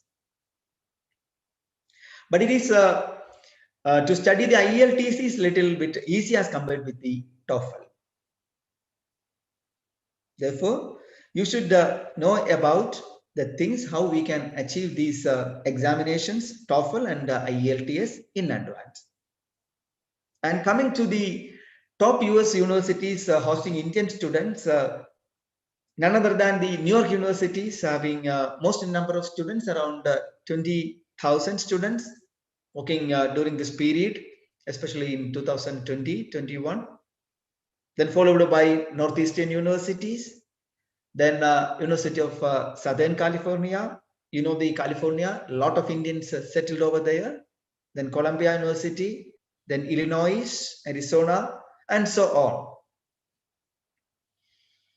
But coming to the most important universities, especially if you are talking about because we know that the World University Ranking, if you are going to US or UK or France, at first you have to keep in mind that try to find out a very good university based on the ranking. Then you will have, see, if you are applying some fellowships, international fellowships, see, if you are talking about the fellowship in USA, I would say if you are going for a USIEF or Fulbright fellowship, you are going to apply, then definitely they will note the ranking of the university. As you know that the last ranking came, and MIT, Massachusetts Institute of Technology, is having the highest rank. And also for then Harvard University, then Rice University, even Boston University, then they are the top ranked universities in USA. Therefore, you have to do some research on which university we have to prefer or select for our studies. See, these are the level-wise enrollment of Indian students studying in the USA. From this graph itself, see this one, the most number of students actually prefer to go graduate studies, but undergraduate is less than half. Then other opportunities are also the students are preferring. See, one of the important fellowship actually, that is nothing but it is the Fulbright fellowship, and it is prestigious one as importance as Marie Curie or even JSPS. See, the fields actually, the Fulbright Nehru Fellowship actually dealing with the science and technology, agricultural, economics, education, energy, environment, and so on. Therefore, it is a wide spectrum of subjects are covering under Fulbright Nehru Fellowship. Therefore, definitely the number also will be shortened. Because if they are focusing only the science and technology, then the science people will get an advantage. Therefore, it is very difficult to get it, but if you are able to get it, it is a very good fellowship, and you can stay up to 3 to 4 years. They are giving the Fulbright fellowship. Also, you can check other fellowships because all the informations are in the website. ILAC's Shivdasini Foundation scholarships, Stanford Lions Fellowship, then Rotary Foundation Fellowship, then American University Emerging Global Leadership Fellowship, Tata Scholarship, that is actually in line with the Cornell University, then US Emerging Global Leadership Scholarship, Leader Scholarship. I'm just pointing out some of the fellowships only here. Then most of the information so we will get from the website also. And many fellowships are actually a collaboration of Indian side and foreign side. See, this Fulbright Nehru Fellowship is like that. That means some students from US will come and here for their doctoral or postdoctoral studies. The same way the students of India can work over there in universities of US. Therefore, a limited number, say 25, then 25 students from US, they will come to India for research, and similarly 25 students from, there is something like an exchange program, but it's a very good program.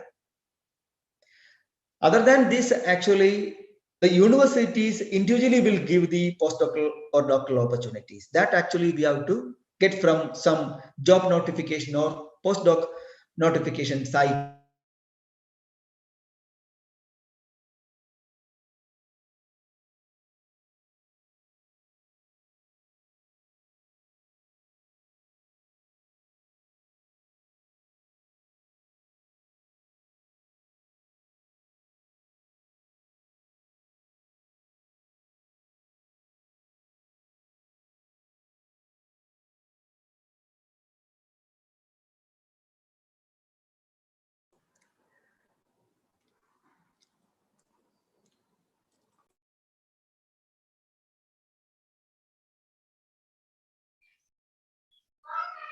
Sir, we are not audible.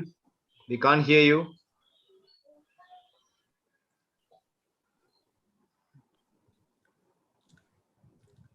Participants, kindly wait. General ஒன்று சொல்லுங்க sir கிட்ட ஒன்று சொல்லுங்க sir left ஆயிட்டாங்க. அது line இதா இருக்கும். வரட்டும். Participants, kindly wait. We'll connect to the speaker soon.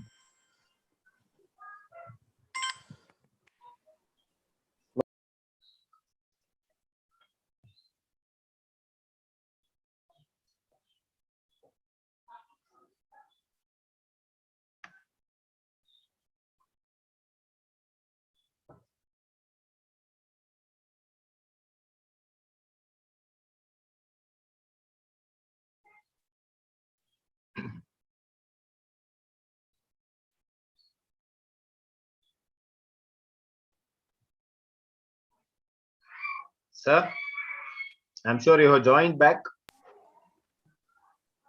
Join back பண்ணுவாரு. நான் ஒன்னு கான்டாக்ட் பண்ணேன்.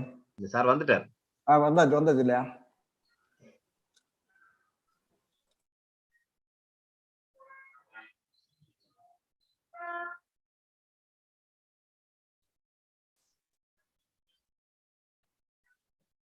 Yes, he's back, I think.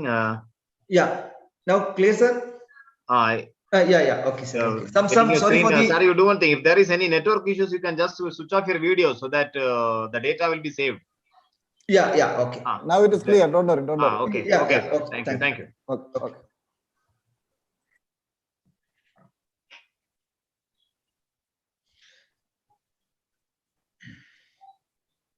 Okay. Yes, it's fine. Yeah. Now. Okay. Ample opportunities in UK. And for getting into some UK scholarship or fellowship, as you know that you have to complete the postgraduate degree that will enable you to enter a doctoral program in a UK university.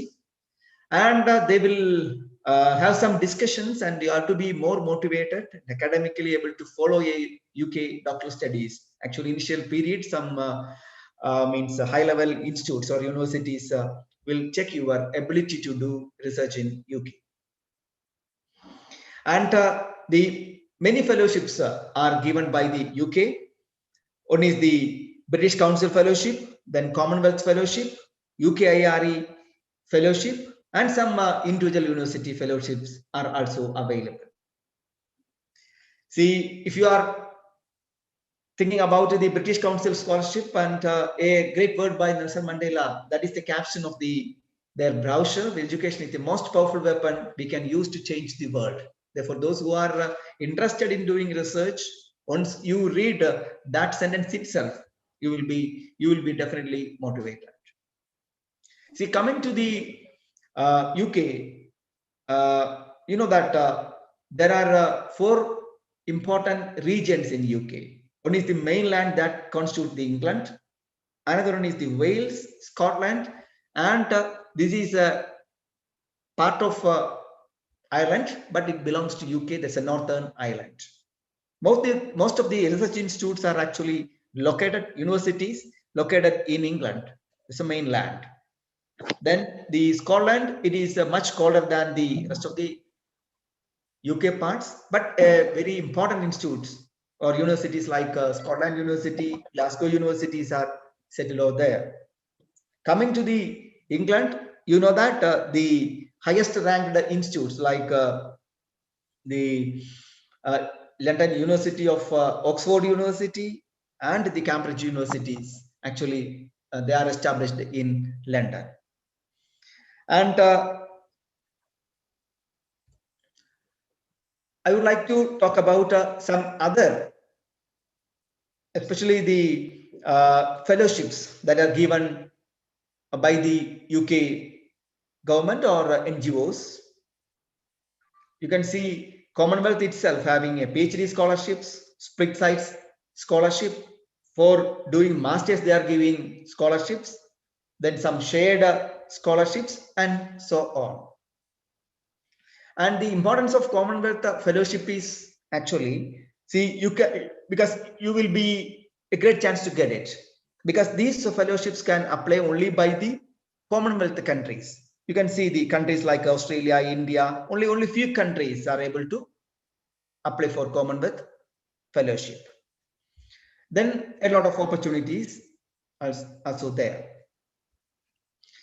See, coming to this is some glimpses of some of the fellowships available in especially in the UK and USA. Then I would like to point out, or I'd like to give some aspects about how we can become an international researcher. Can Indians, or is it possible? Yes, we can. Why I am saying like this?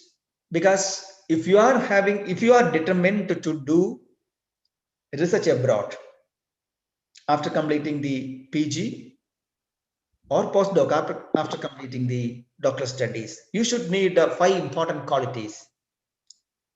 You should be having passion, attitude, focus, mind setup, and continuity.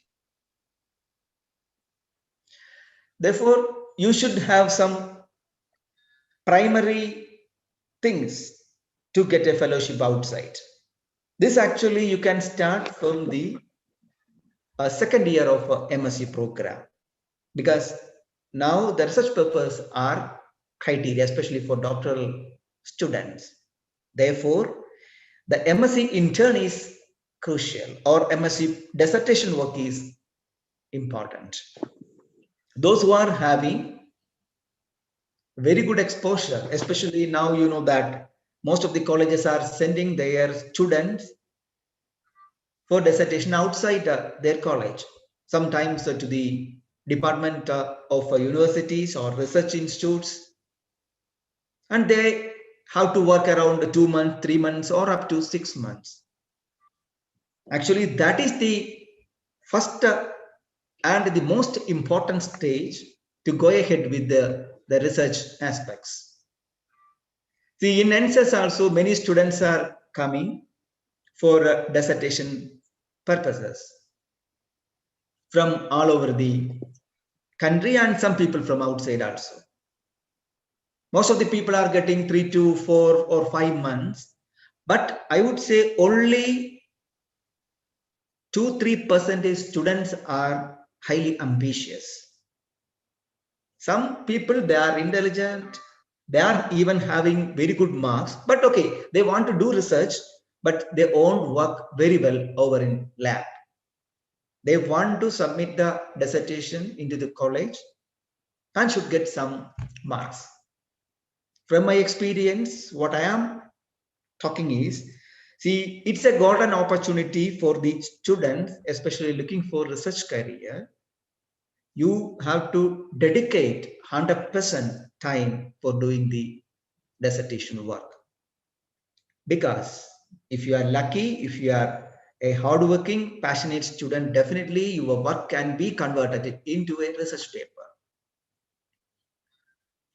See why I am saying this, because more than 100 students did MSc dissertation. In our research group, only 2-3 people published the papers, their own papers. They took a lead. Even after completing MSc degree, they came to NSS and did, because we provided all the facilities to them. Then what? They have completed all the works. Then they rejoined the college and completed the examinations. And after completing the MSc, they came back to NSS for exclusively for research or writing purpose. Then some people already published some purpose. Why I am saying this? Recently, I mean in 2019, one of my students from Marvanis College, his name is Ranjit R. Pillai. He is a passionate researcher. He came to my lab for doing MSc dissertation around 4 months. He completed and he went back. But even after he came back and did his work and made into a paper. In between, he got net and he joined some other institutes for doing projects, especially in Madras University. Then he came back after that. During that time, the paper published, and he came and discussed with me, sir, I would like to go to US or some other countries for doing PhD. He's a very good guy. And okay, then I said that, okay, we can try for that. Then I called some of my seniors in UK and US. And one person, actually my senior, he's now the associate professor of School of Engineering. He's working in the field of material sciences. Dr. Vinoy Thomas, actually, he's working in the University of Alabama at Birmingham. And okay, I just contacted through Messenger, and he said that, okay, don't worry, Anup. See, now, see, this is the fortunate things. Now, during that time, he was the director of the doctoral researchers. And when I contacted him, that is the right time for receiving applications for doctoral studies. He said that, okay, tell him to apply. Then I, okay, said, and he said that, okay, I know that he is a MSc background student normally, okay. And if he is having a publication, then to get a job and then get a, and the chances for getting a doctoral study is very high. Then then I realized, and the student also realized the importance of paper in that aspect. And he said that those people who are applying for this doctor studies, only 5 to 10% students will have the purpose. Then he will become more confident, and he applied. And a lot of long process, but the continuity and the consistency showed is much appreciated. Apart from the subject, see, he used to call me 2, 3, 4 times in a day to update his status, because he is actually thriving or driving on that path. Then what happened? Finally, he got selected for the January section or February session of 2019. Because as you know that the processing of visa is entirely out of control of the university, that we have to clear it. You should need the visa. Okay, they already send all the details to us, because he has to join in February, but he got the confirmation in January only. Normally the visa processing at least take 2 months. Then also the trouble came. As you know that the visa processing center is in Chennai for Kerala and Tamil Nadu. Anyhow, when he got all the documents, the next flight he took and he went Chennai.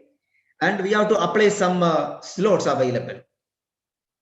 Normally, if you are applying the first week of January, then definitely you will get the third week appointment. What happened is, he went there and he took a room and he stayed there with the help of a friend.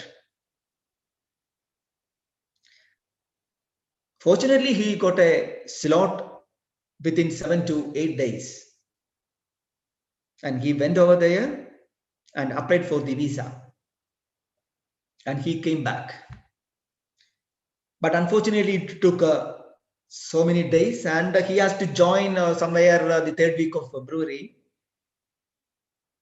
And coming back, he knew that it is difficult to get the visa on time. See, if you are unable to get the visa on time, you will join in the next session. That is in September or October, winter session you can join. 6 months lag will come, but you will get it. There is a chance. But what he did is, he again went over there.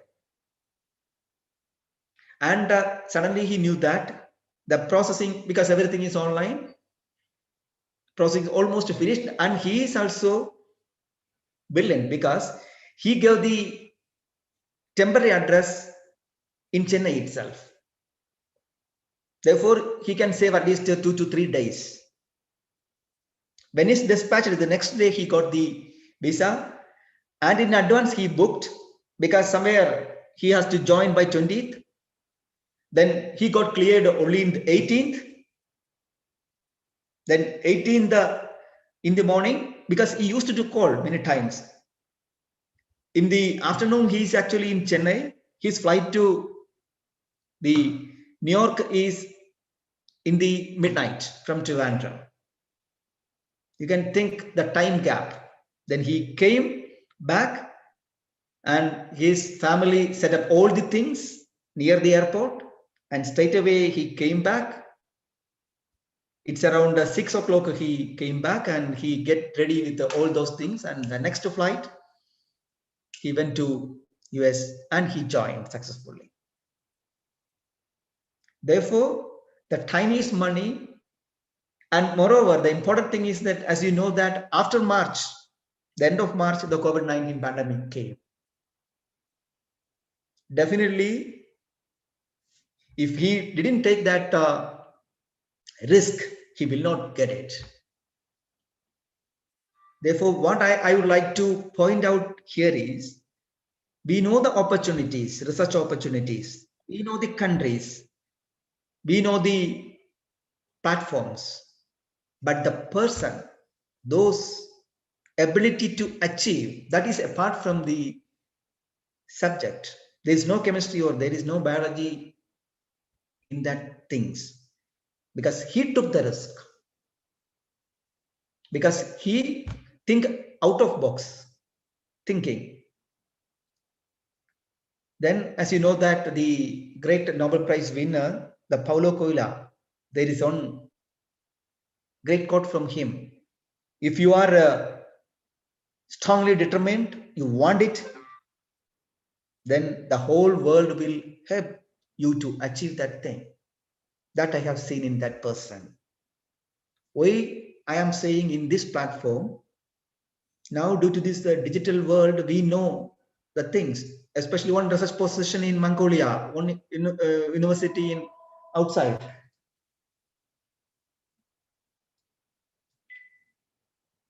Then it is very easy to find out. But to go there, your inner mind setup should be set up. Then only you can go there. Now, this is an experience from my student itself. Therefore, you people, the young researchers may already got how we can approach. That is actually missing in many cases, even for first rank holders or having very good marks, very good number of purpose. But this approach is also highly needed. See, I have seen some people actually, they are interested, but they will not do continually. That's the problem. Okay, they are interested, they get motivated sometimes. Then they will come and discuss. So, okay. Then 1 week, there is nothing from them. Then after that, they will come. This is not the way to achieve. See, if you are ready or if you want to be there in outside universities, you have to be set up your mind. That is the most important thing. Even though you are having some good purpose, you are having very good marks, first ranks, you are highly fluent in English, whatever it may be. This is also most important thing. That also you have to be in your mind. And I would like to share my experience also, because I worked in this University of Nottingham for my postdoctoral studies. Because I am not much aware about the postdoctoral opportunities, especially when I went over there in 2008. During that time, I am working in CSIR NIST. I am also belonging to a village. I don't have during that time itself much exposure to the world of research, because I am actually basically from Nayatengara. It is very close to Marthandam. I studied in a government school near my house. After completing there, okay, I joined in Trivandrum city for pre-degree and did degree in chemistry. Then got the opportunity to work in the for MSc program in Department of Chemistry, University Campus, Kerala.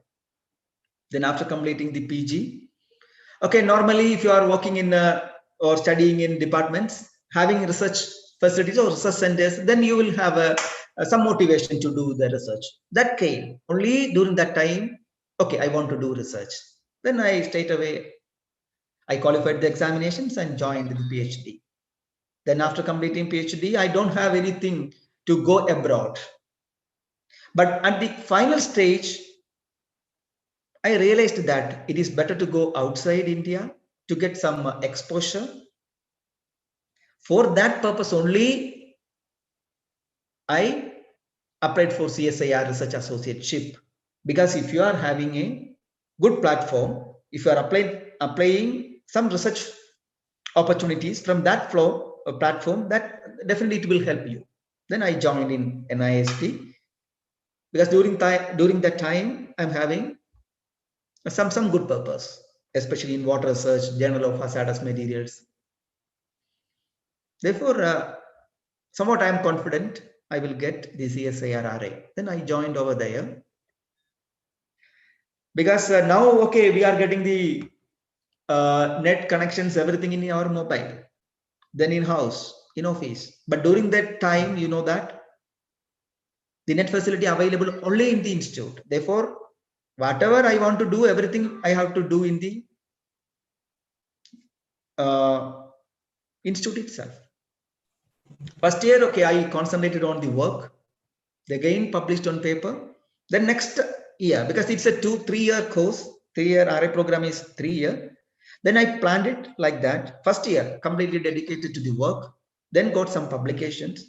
Then after 1.5 years, I searched for a fellowship in outside, because I have actually noted down. I applied more than 500 universities in the world during that time. I will send some letters. Okay, you have to draft a good letter.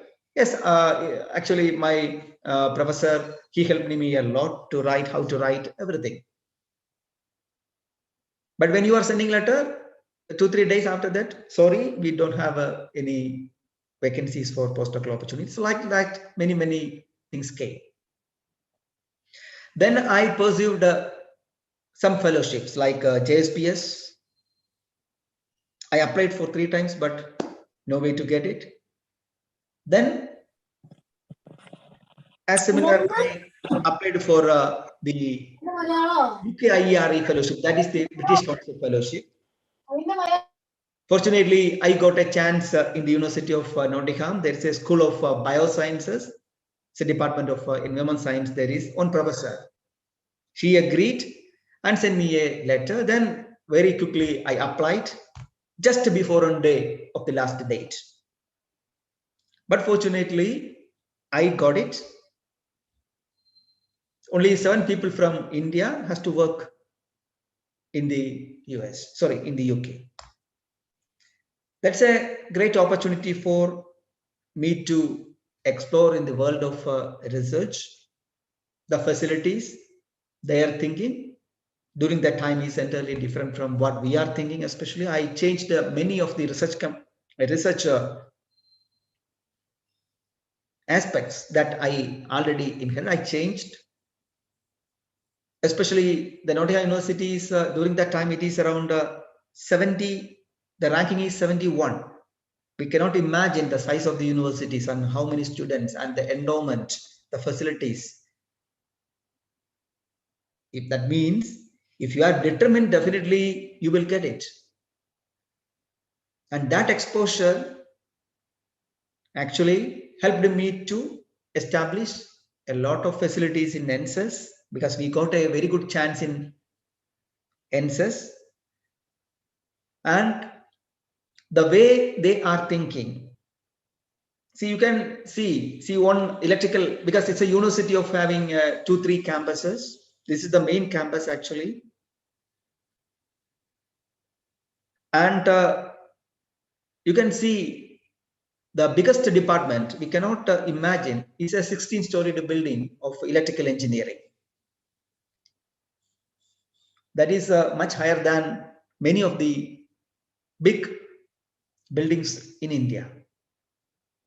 Therefore, if you are more passionate and have to be able to do many things, not only the publications, but the way of approaching, that is also important to get into the outside India. Now, a lot of fellowships are also available. Erasmus Mundus is another important fellowship. They are offering it for PhD as well as the postdoctoral fellowships. Actually, it mainly concentrated in the EU region. And these countries, especially the Finland, Sweden, Norway, it's very good countries to do research. The living standards are very high. The top ranked, the happiest countries, and the people are very calm, and a lot of facilities. As you know that the Nobel Prize and everything actually established in Sweden as well as in Norway. And coming to the Southeast Asia, JSPS, Japan Society for Promotion of Science, it is also one of the prestigious fellowships in this world. But difficult to get it. They are having many programs, including summer, short-term, strategic. Actually, they are meant for only their own people and the people from UK, USA, and France. But for Indians, can apply 2 important fellowships. That is a standard one. Most of the countries having a good relationship with Japan can apply. And there is, they have recently introduced another program. You will be able to get some faculty positions in Japan also. There's a pre-employment faculty level postdocs are also available. Many Indians are working over there. Many high-ranking institutes are also in Japan, like Tokyo University, Tokyo Institute of Technology, AIST, many institutes. I already mentioned to you, while I got the postdoc by the British Council, during that time I got 3 more fellowships, but I have chosen that one to go to UK. One is from not JSPS, but another project-oriented postdoc opportunity. I got it. That is in AIST Chicago. There is a Science and Technology Institute. Then another one is from Ireland. That is in Dublin University, and another from Malaysia, and one from UK. But for the time being, during that time, I chosen that one. Because why I got it? Because I actually worked continuously for up to 6 months. And coming to the Ireland, this is also a very good fellowship, SFI, SIRG. But I tried to apply through fellowship scheme, but not able to qualify. But it's a very good fellowship. And Germany also, you may be knowing a lot of fellowships like a Humboldt postdoc, DAT fellowship, and Marie Curie fellowships. They are also prestigious fellowships. And one more thing I would like to mention that, see, for PhD students, the DAT, Humboldt, the Fulbright, they are offering some internship programs also, 6 months to 9 months. If you are already having 1 year of PhD experience with good publications, then you can apply for these internship programs. Why I am saying that this is a very good opportunity for a PhD student to get trained in abroad universities. Definitely you will get an advantage for further research career, especially to get a postdoc opportunity. But one thing, you have to work there very well. In my research group also, one of my students, actually, he applied for the PhD intern in one of the universities in US by this Fulbright scheme, and we are waiting for the results. See, if he can qualify that examination or that interview, he can join by the mid of 2022 for his PhD intern. After completing the PhD intern, he can come back and rejoin PhD program, and within 6 months he can submit the PhD thesis. That's a way. And in addition to this, you will get a very good exposure. If the professor is very much happy with your work and your abilities, definitely you will get a postdoc, 100% guaranteed.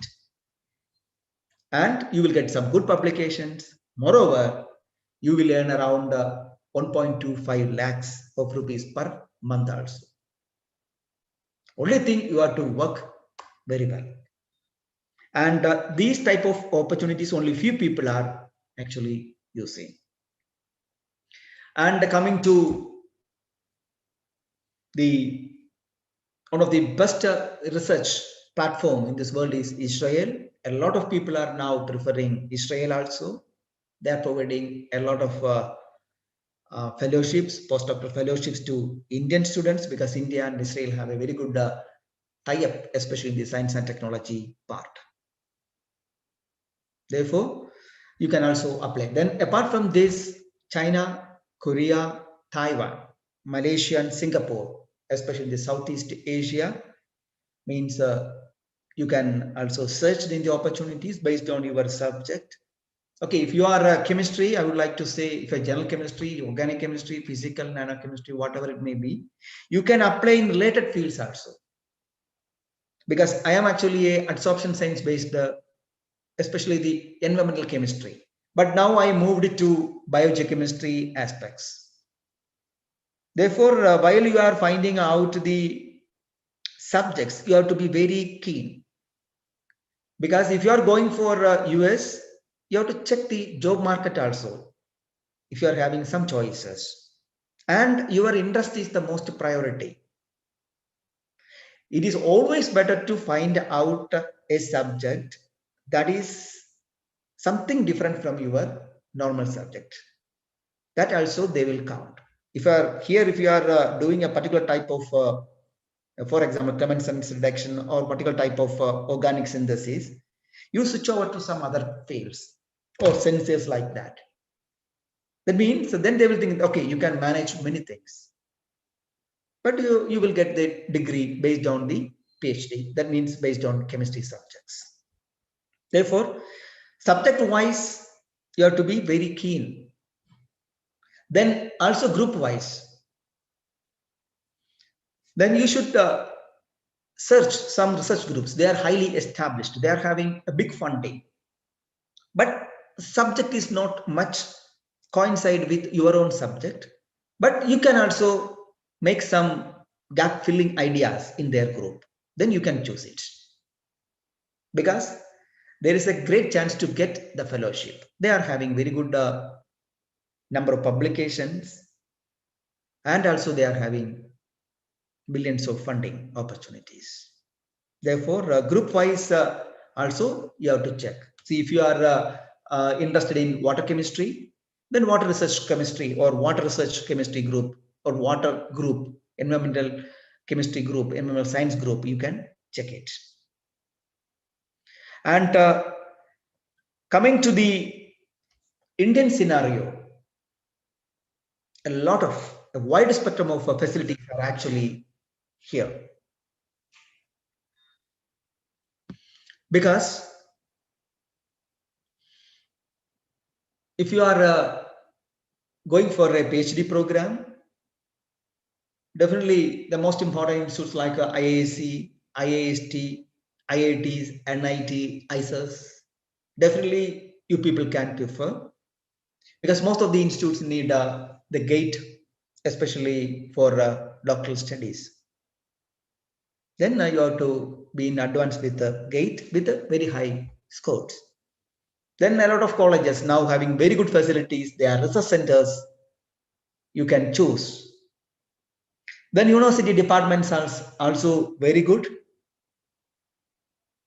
to get into the doctoral stream. Now the central universities, around 40 central universities in India. One central university also set up in near Tanjavur. I would like to Central University of Tamil Nadu also. Then Kerala one. Therefore, ample opportunities. You can go to their website and find out the persons, and you can easily send a letter to him. Sometimes they are having some projects. Then there is a possibility of getting into the system. Then CSIR labs, you may be knowing, many people, especially the chemistry people, are well aware of CSIR lab, around 40 labs in India. Then TIFR, JNCSR, then ISRO, BARC, then many institutes associated with the DST and DBT, then DRDO. But only one thing, you should need the NET or CSIR JRF. Then only you can go and join in these institutes. Therefore, during your study itself, you try to qualify these examinations. Then because now the number of students qualifying, especially from South India, now a decline trend is observing, especially for CSIR UGC. The reason we don't know exactly. Therefore, you people have to work very hard. Then only you will get it. Once you get it, then definitely you will get a very good exposure in the research area that you are intending. Then Inspire is also a good chance for people having especially the first rank or up to 5 ranks. Then those who are completed or already joined PhD by using the state eligibility test or GATE or even NET. Okay, after completing 2 years, there is a slot for CSIR SRF. You can actually update into a CSIR SRF. See, once you are able to get the CSIR SRF, there's a great chance to get after PhD, RA and SRA. Therefore, you will get a very good span of research career before getting a job. Then also a lot of funding opportunities are available. This is actually for the PhD holders, recent PhD holders. See, they can apply for young scientist schemes, or even women's 3 or 4 schemes are available with the DST. They have to write a project and they have to send it for 2 to 3 years. Definitely they can get it and they can do the postdoc based on that. Actually, these works, actually you have to start at the initial stage of your research career. Then only it will be okay. Otherwise, you will be in trouble.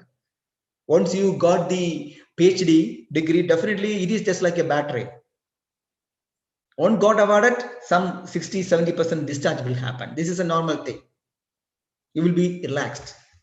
Therefore, again, come up with some good write-up. It is difficult for many people. Therefore, it is better to have in the early stages. And coming to my institute, that is NCES, we are also having a lot of opportunities, especially National Center for Science Studies. We are having a central chemical laboratory with more than 25 instruments.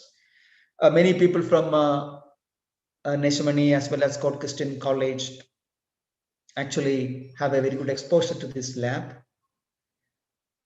We are having the LCMSMS, GCMSMS systems because we are dealing with the environmental chemistry, biogeochemical aspects, a lot of field studies involving because it is a geology related institute.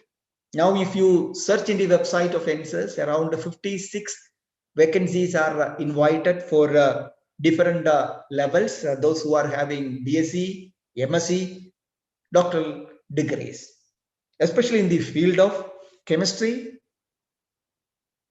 geology, environment science, physics, and some engineering subjects.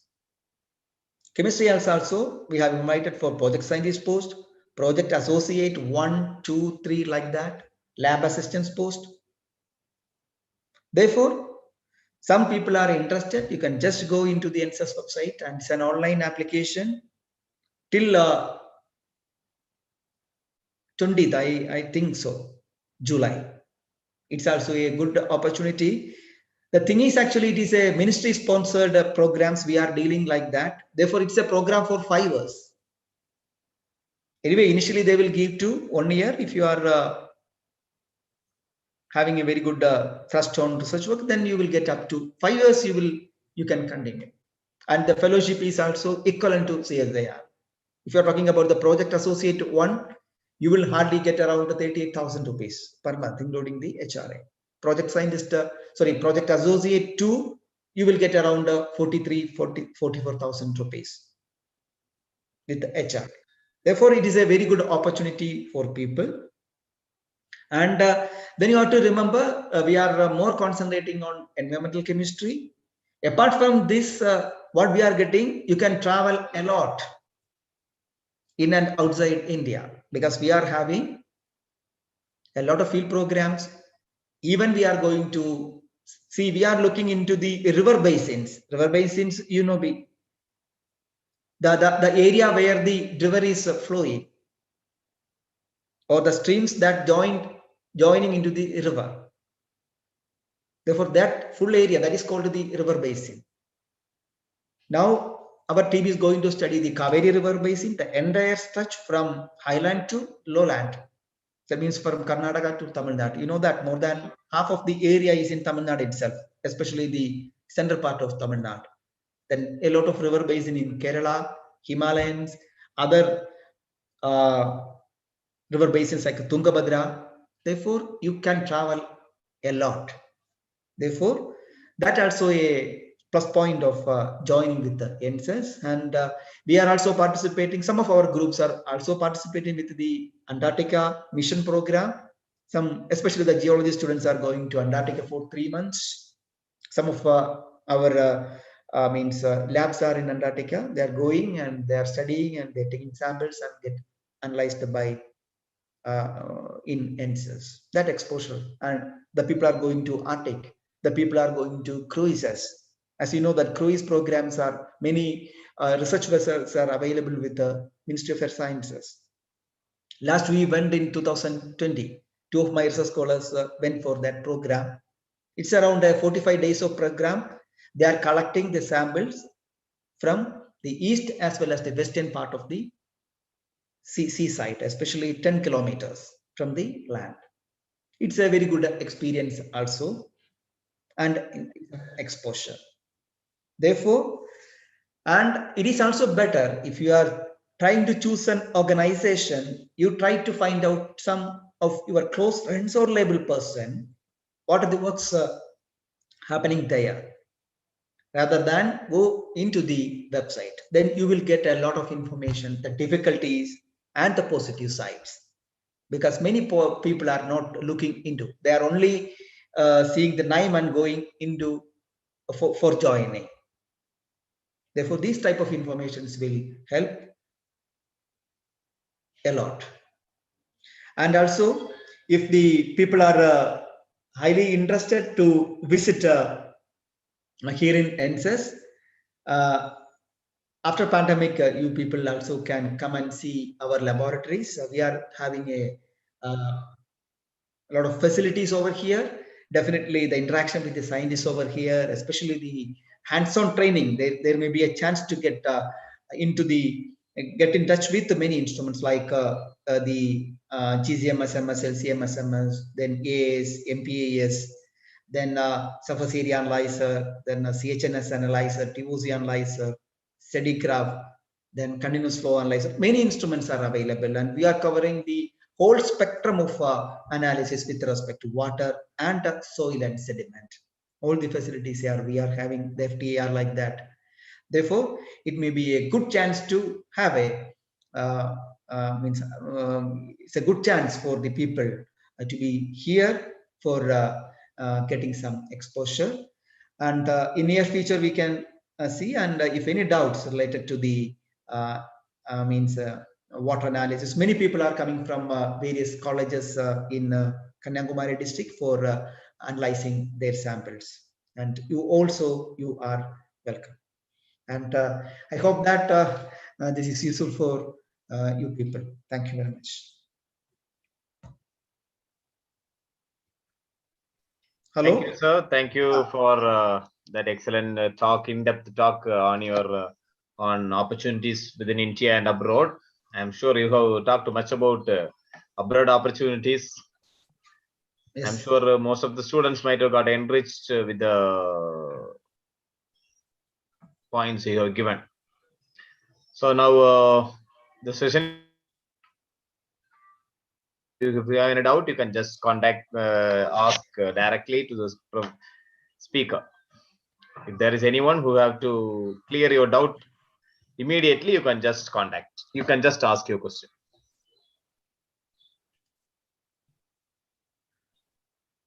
I'm sure we are out of time. It's almost 12:30.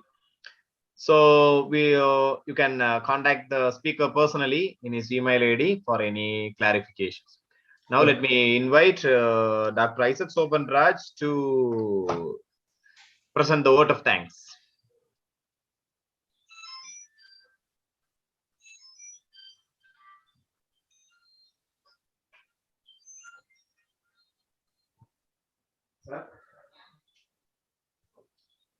Wait, 1 minute. 1 minute.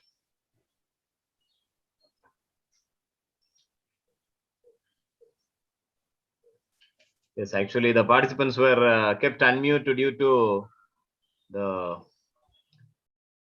unwanted sounds which we heard in between. Sir, kindly wait, I'll open it. Okay, now it's fine.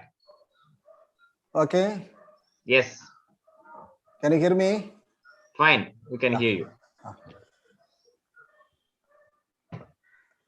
Respected our vibrant principal, Dr. K. Palraj, Honorable Correspondent Advocate Rajadurai, our head of the department and head of research center, Dr. N.D. Nivedita, our loving resource persons, Dr. K. Anup Krishnan, scientist, National Center for Earth Science, and Dr. K.G. Srija Lakshmi, Associate Professor, Department of Chemistry, Indian Institute of Space Science and Technology, Trivandrum, the webinar convener, Dr. S. Jinil Mohan, members of faculty members from other departments and other colleges, research scholars, students, and well-wishers. I'm extremely happy to thank you all on the occasion of this national webinar. Our principal, an active participator, no lockdown in his activities. His efforts directed us in a right direction of improving the standard of our college. He's the man made our college as a dynamic one, even this pandemic period. Today, he chaired this national webinar and catalyzed us by giving an elegant address. Sir, I thank you on behalf of chemistry family of Nesamani Memorial Christian College, Marthandam. Our correspondent, a senior lawyer with full of gusto to propel our college in a greater height. Always thinking positively and activating us positively. Our correspondent added more colors, fragrance, and freshness to our college by his way of transforming his views. And he is kind enough to encourage us to do more activities like webinar like this. And today, he is not in a position to attend our function. But, sir, I wholeheartedly thank you on behalf of the chemistry family of our college. Our resource person, Dr. K. Anup Krishnan, scientist, National Center for Earth Sciences, an active researcher with full of enthusiasm, accepted our offer, and he is kind enough to share his views on research opportunities in India and abroad. He pointed out that young researchers must have passion, attitude, focus, mindset, and continuity must shine their life during their research activities.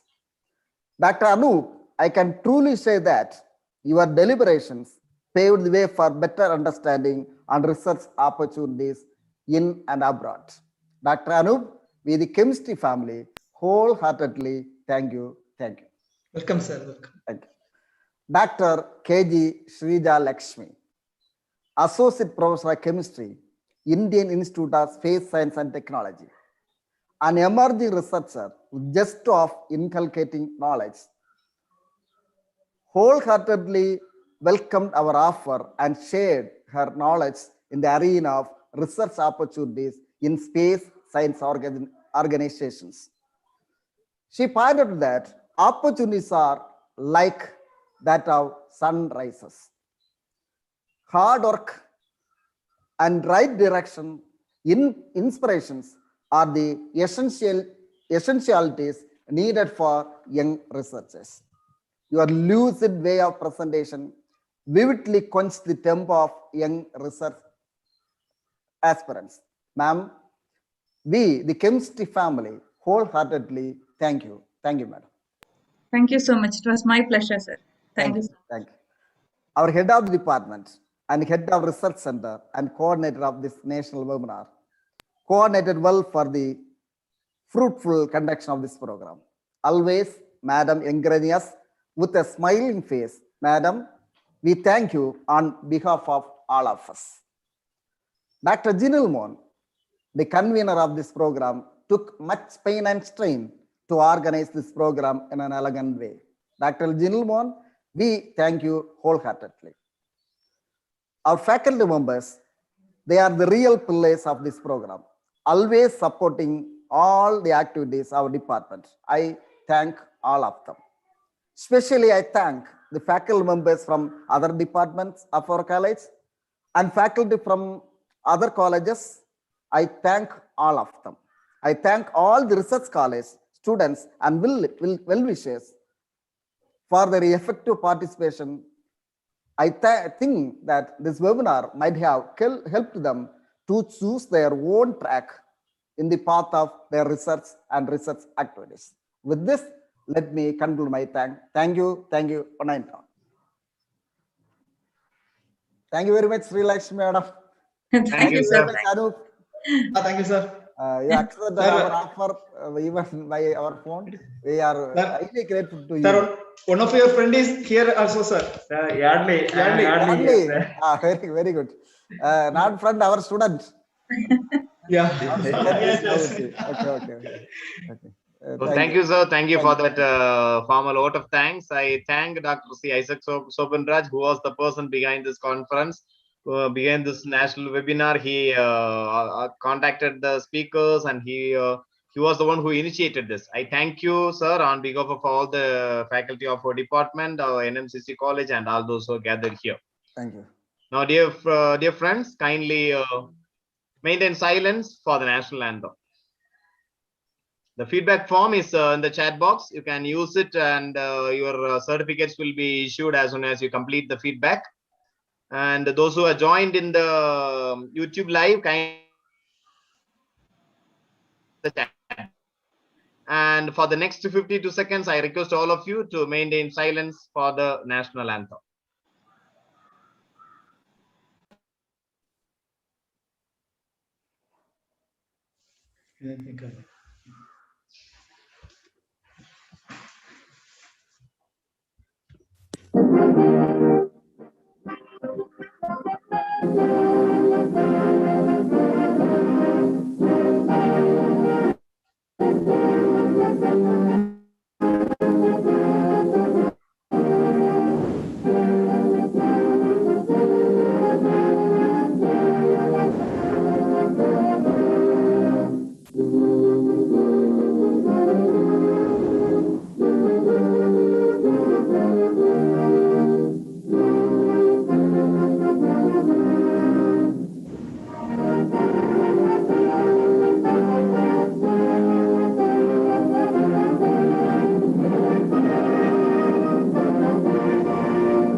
Janil, shall we conclude? Hello? Yeah. So can we leave the session now? Thank you so much. Yeah, madam. Thank you so madam. much. Yeah. Thank you very much. Thank you very much. And Dr. Anup? Yeah, sir. Thank you. Thank you very much. Okay, We shall thank meet you. again. Thank you. Okay, Yeah. okay. Okay. Okay. Thank you. Thank you. Yeah. Thank you, Dr. Nivedita. Thank you. Yes, ma'am. Yeah. It's highly Thank you.